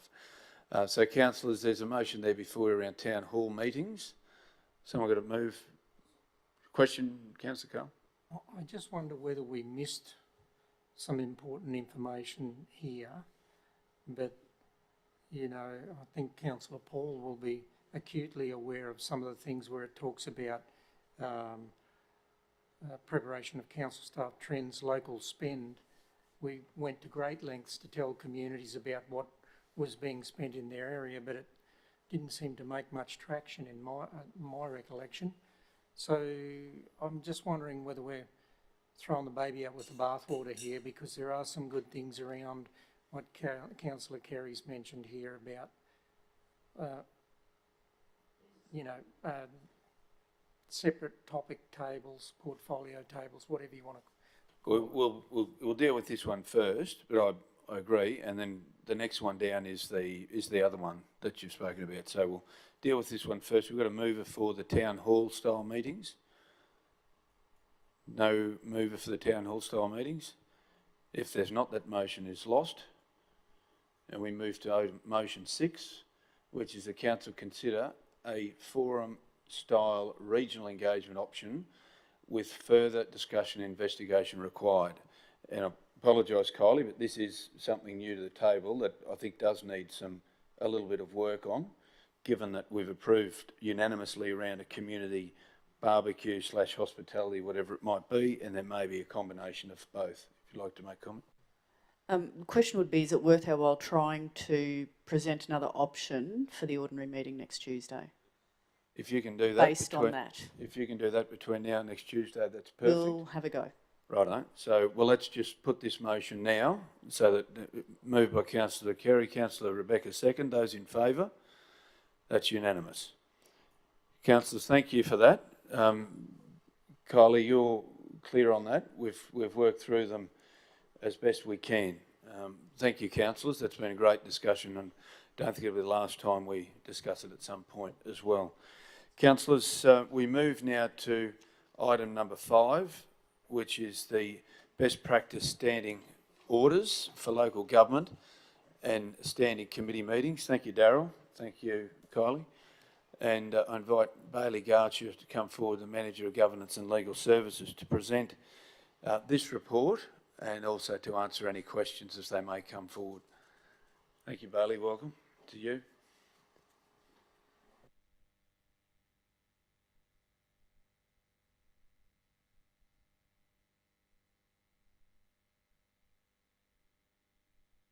Bailey, would you like to just have some opening remarks, and then we'll go to questions as we go through. Thanks. Good afternoon, councillors. Through the chair, I'm tabling my report, item 5. The department recently, the Department of State Development, Infrastructure, Local Government and Planning, which I'll just refer as the department, has updated and released revised best practice examples of standing orders for local government and standing committee meetings. Essentially, they've been revised in November last year. We're operating on standing orders from which were adopted by Council on the 16th of February 21. So they've updated for certain principles. When I compare the two of 21 to 22, some of the changes are in relation to closing meetings for COVID restrictions, so they've been removed. And the second is quite an unusual change. There's a provision put in the standing orders for quorum. Like, I'm sort of, with my background, I was surprised there wasn't a direct provision in the existing stand order by best example for quorum. So they're the two main changes when you look at the standing orders, the best practice guideline changes. There is changes to also the model meeting procedures, which I haven't tabled, but which I will bring to this council to adopt at a later date in the next quarter. So virtually the request today is to have a look at, which I've concluded, the 2021 standing orders and the latest best guide practice standing orders that were released by the department in late 22. And it would be, my recommendation is that there's no material changes in there that affect operations, and my recommendation is to adopt the standing orders. But then when I bring the model meeting procedures forward as well for the council to consider those. Thank you, Bailey. Any questions, councillors, in regard to this? Councillor Nancy and Councillor Kerry. Thank you, and thanks for bringing this, Bailey. So just on board books, page 393, the very last paragraph, the notice of meeting and the agenda must be given to each councillor at least 2 days beforehand. And I don't know whether that's been an oversight or whatever, but that should be 2 business days. Otherwise, we could be getting it Sunday morning for a Tuesday meeting. Okay, I'll take that on board. 2 business days should be in there, not just 2 days. Very important for us because we do a lot of work on the weekend and then we've got to squeeze the reading in as well. So it's very important that it's 2 business days. And the only other thing I'd like to mention is and it's in the previous ones as well, is the 5 minutes maximum time people can speak. I'm not necessarily saying that we should be timing every speaker, but maybe each one person who chairs the meeting should be keeping that in mind.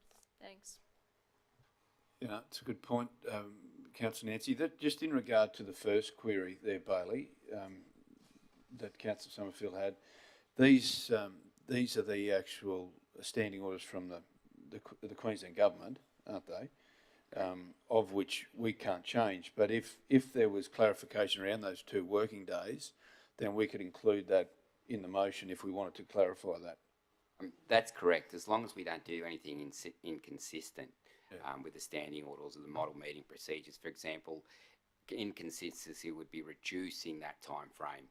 For example, you've mentioned 2 business days, which supports, so we're not doing anything inconsistent. The principle is there to give the council appropriate time, and by documenting in our motion that we would like our preference in the standing orders to be amended to include 2 business days in that sections, I would support that as management recommendation.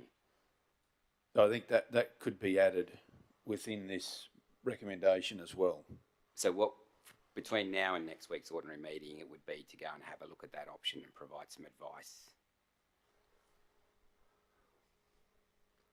So just clarifying, and I know the state government has its fingerprints all over us, don't we adopt our own standing orders, and that we have agreed that we are adopting the Queensland Government recommended standing orders in this scenario? And if that's the case, we can amend the standing orders that are before us? Correct. So I'm taking feedback that that's a particular part of the standing orders that you want addressed, and essentially I'd need to have to go away and have a look at how we amend or provide for your request.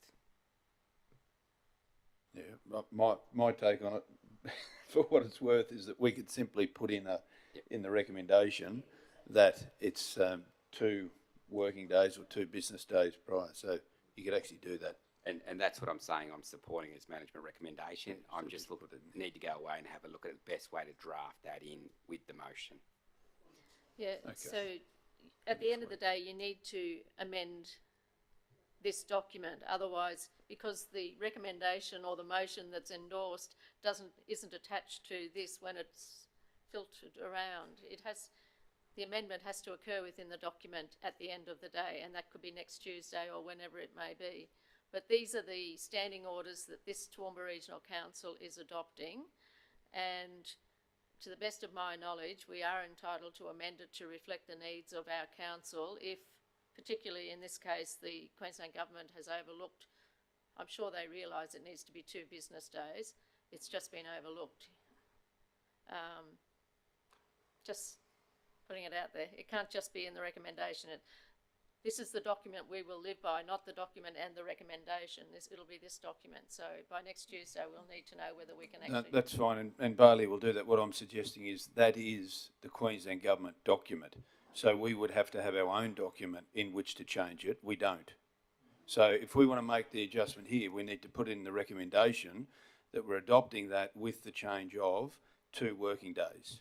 That's correct, and therefore we probably need to remove Queensland Government off it and make it our very own standing orders, which is what we have had in the past, haven't we, Brian?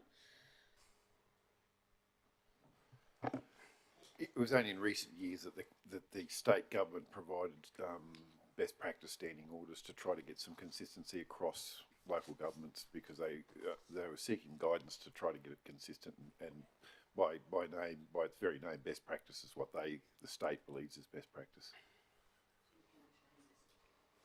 This document we can't, but because it's not our document to change, but we can make the adjustment to suit our standing orders. Councillor Kerry? Yeah, just on that point, though, I just wonder if you could take into account what happens.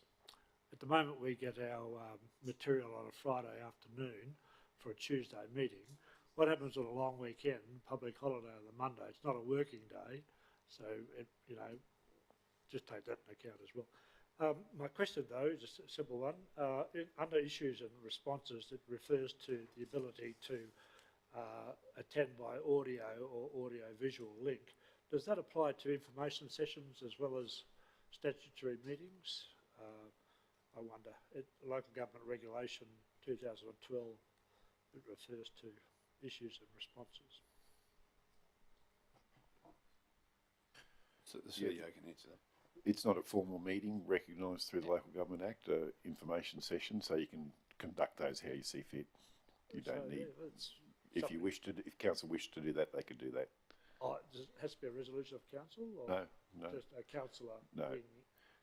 This only applies to the statutory meetings of council, be they committee meetings or ordinary meetings or special meetings. But not a information Not session. an information session. Is that a discretionary thing for us, or that we could do that? If you wish to, you could. Council could decide how they wish to conduct Council it. would have to decide. Yeah, council could decide how they wish to do that. Something to think about, isn't it? Yeah, we try and keep as much format of standing orders in info sessions as we can, but sometimes there's a whole lot of discussion which makes it a bit hard to have it as formal as that. Councillor Carroll? I just want to comment, Mr Chair, that some of us have attended by Teams information sessions, I believe. I know of it been present at least one. Yeah. Yeah, and I think we can deal with that at that time, and it's available if it's all working at the time. Any other questions for Bailey? Councillor Tim. Thanks, Chair.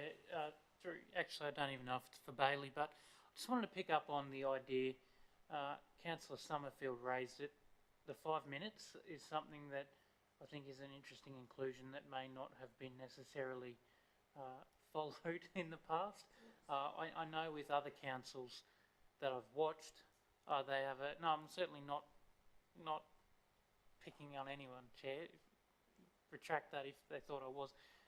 Other councils I've watched where they actually have a timer.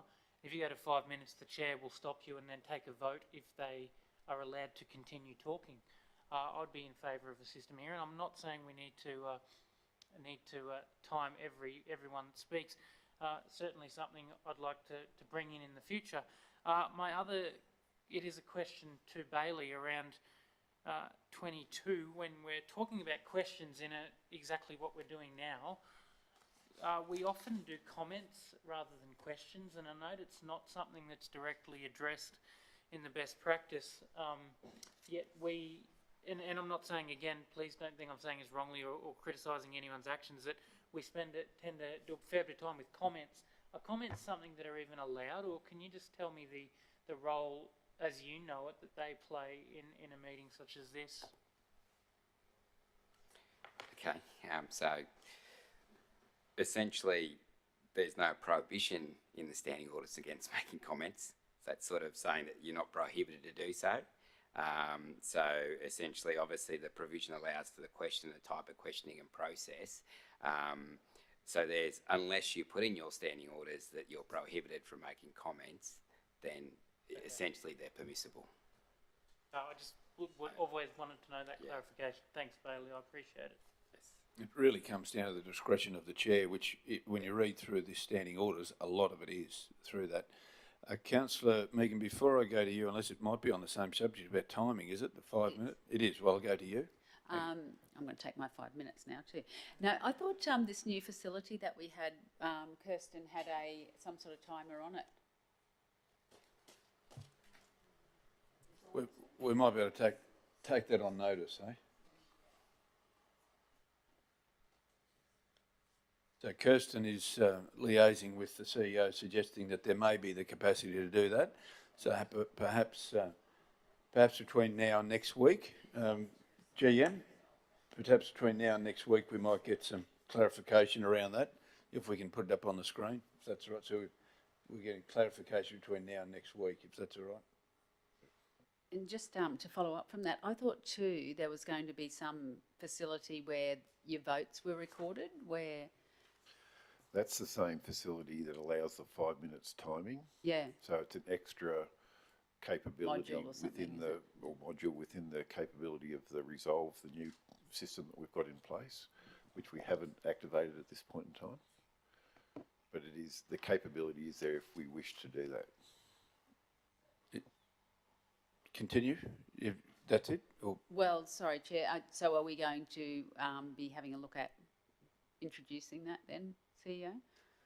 I think between now and next Tuesday, perhaps GM Anne-Marie through ICT and that area can just see what's involved with that, perhaps, CEO, if that's okay. Apparently, just consulting here beside me, apparently there's discussion about getting the new Resolve program in place and bedded down and starting it with the new council, putting that capability in or trying to aim to get that capability in with the new council. Now, if council wished to fast track that, we could do that. It would be possible, I'd imagine. Anything's possible.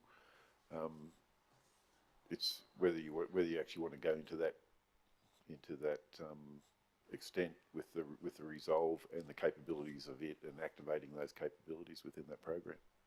So perhaps between now and next week, can we get a bit more information as to what that actually means? Because to me, it's a flick of a switch, you do it, but obviously it's more detailed than that. So if we can get some info. Councillor Melissa? So to that point then, Chair, may I ask through Megan and you, are we paying for two systems currently? So we don't pay for Resolve yet? Sorry, we do pay for Resolve, but it has different capabilities that you can switch on and off within the same program. But are we paying for board books and Resolve? And we're looking at going from board books to Resolve? Board books and Resolve are two separate things, yes. Yes, but they actually do similar things, but Resolve, we're going to go from board books to Resolve. So if we fast track bringing Resolve in, we can get rid of board books and we're not paying for two systems. Is that correct? Right. If we implement the next part of Resolve, we won't need board books. That's right. Yep, So if we fast track it, we get rid of one cost. that's right. And I don't know whether you have to switch on another cost, an additional module or something. I don't know at this point in time, but that may be the case. So how about we get some information through, and General Manager Anne-Marie might be able to come back to us with some info, perhaps at a either next Tuesday or perhaps at a very quick info session to give us an update so we know where we're heading. That would be good. Councillors, any other questions in regard to this motion? Councillor Antonio, then Councillor Carl. It's fairly interesting that I've had a couple of discussions with, I had one on Monday with Greg Williamson from Mackay, who obviously was asking similar questions, probably going through the same thing, and he'd been looking at what we do in our meetings. And I'd also had a discussion with Mark Jamieson, and you know, it's something that I don't do because I think very often when you're dealing with something, conversations develop and ideas develop, and I've been very keen to allow that to happen. In the case of Mark Jamieson, you get one go at a resolution coming forward. They do the work preliminary. Everybody who wants to speak for or against, there's a protocol there, the normal protocol. If anyone wants to speak for the second time, Mark made it very clear to me, that's it, you get the one go. So I personally don't believe in that. My personal view is that there are ideas that gravitate out of people as you have a discussion.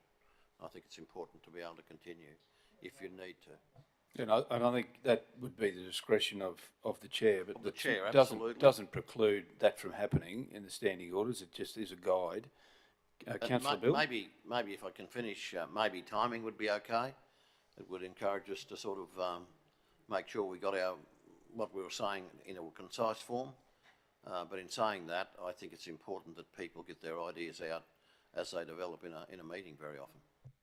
No, terrific. Councillor Carl and Councillor Carroll. Yeah, further to the Resolve system where it records votes, Brian, in Bailey, in section 18 of the... Just got a question for you, Bailey, from Councillor Carl on section 18. Section 18 of the best practice on November 2022 and method of taking a vote, it talks about calling a division, right to request your names.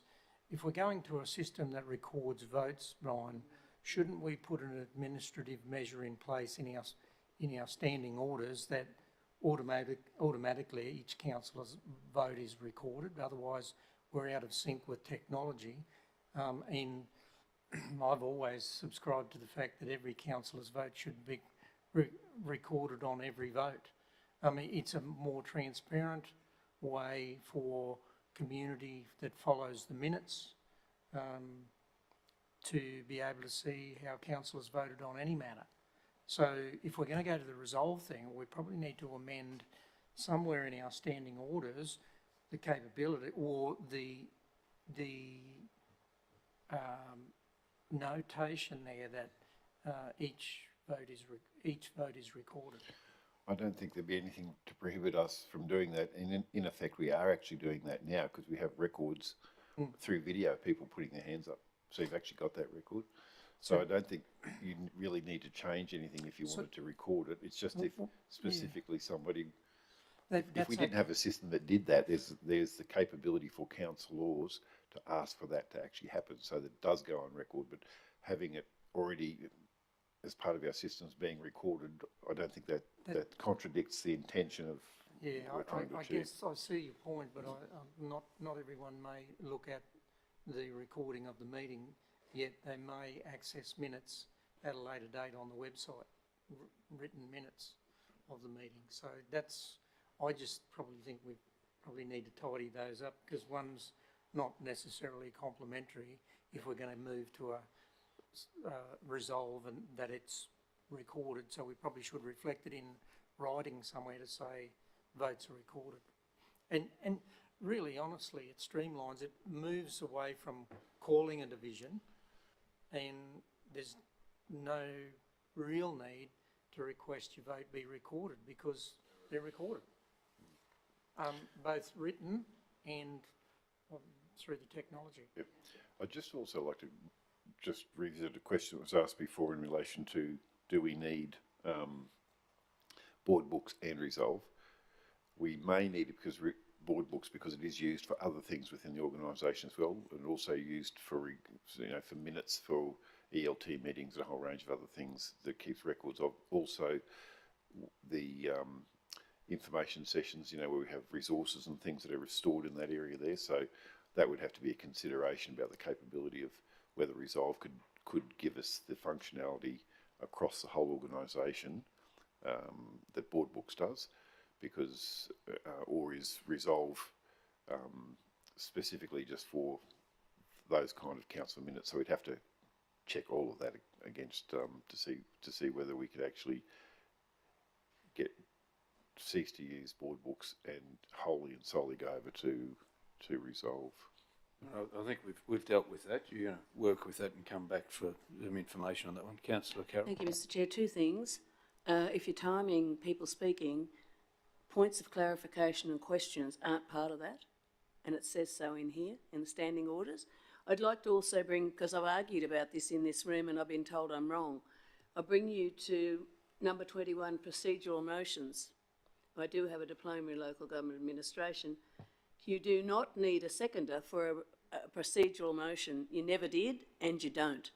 And it's still the same. So if you want to put a motion that the motion now be put before the meeting, you do not need a seconder. You just need to put the motion be put, and people vote on it. So we've been operating the other way, and I've been speaking about it, and I've stopped it, but there it is in black and white. I've only just noticed it again. So would you like to move a procedural motion that we go to the vote? You'd like to? Councillor Nancy? Can I just bring it to councillors' attentions, please? That's true, and that's... It has happened before. That's a procedural motion. Okay, procedural motion is there. We'll say that the motion be put. We don't need a seconder for it. No. Okay, so the fact that you don't need a seconder still means that you need to vote, right? That we go to the vote. So, I just wanted to clarify that. Okay, those in favour of going to the vote? Okay, unanimously go to the vote. This has got Kirsten working overtime. You should hear her fingers. And now we're going to the vote.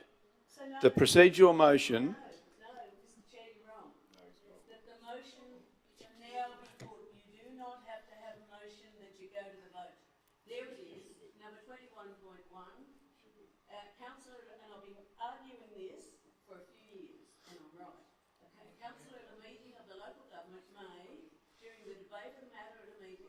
Move the following motions as a procedural motion without the need to go to a seconder.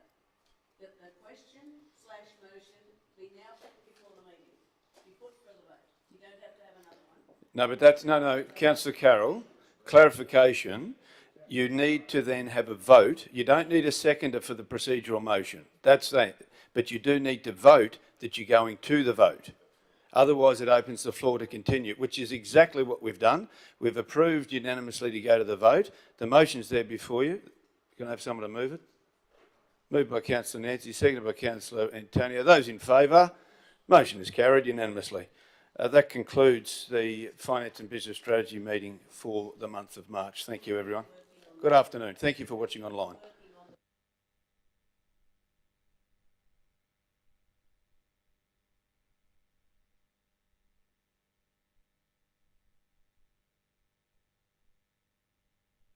Remain here and I'll open and close the economic development meeting. There are no matters come forward, and of course there will be a motion come to the main meeting accepting whatever's here as it is procedure. But are there anybody wishing to ask any questions in respect to the economic development area? If there's not, I think it's appropriate that I just simply close the meeting. Thank you very much for your attendance. Thanks very much. The CEO just has a couple of things to ask once we've finished, once we've closed off. Kirsten?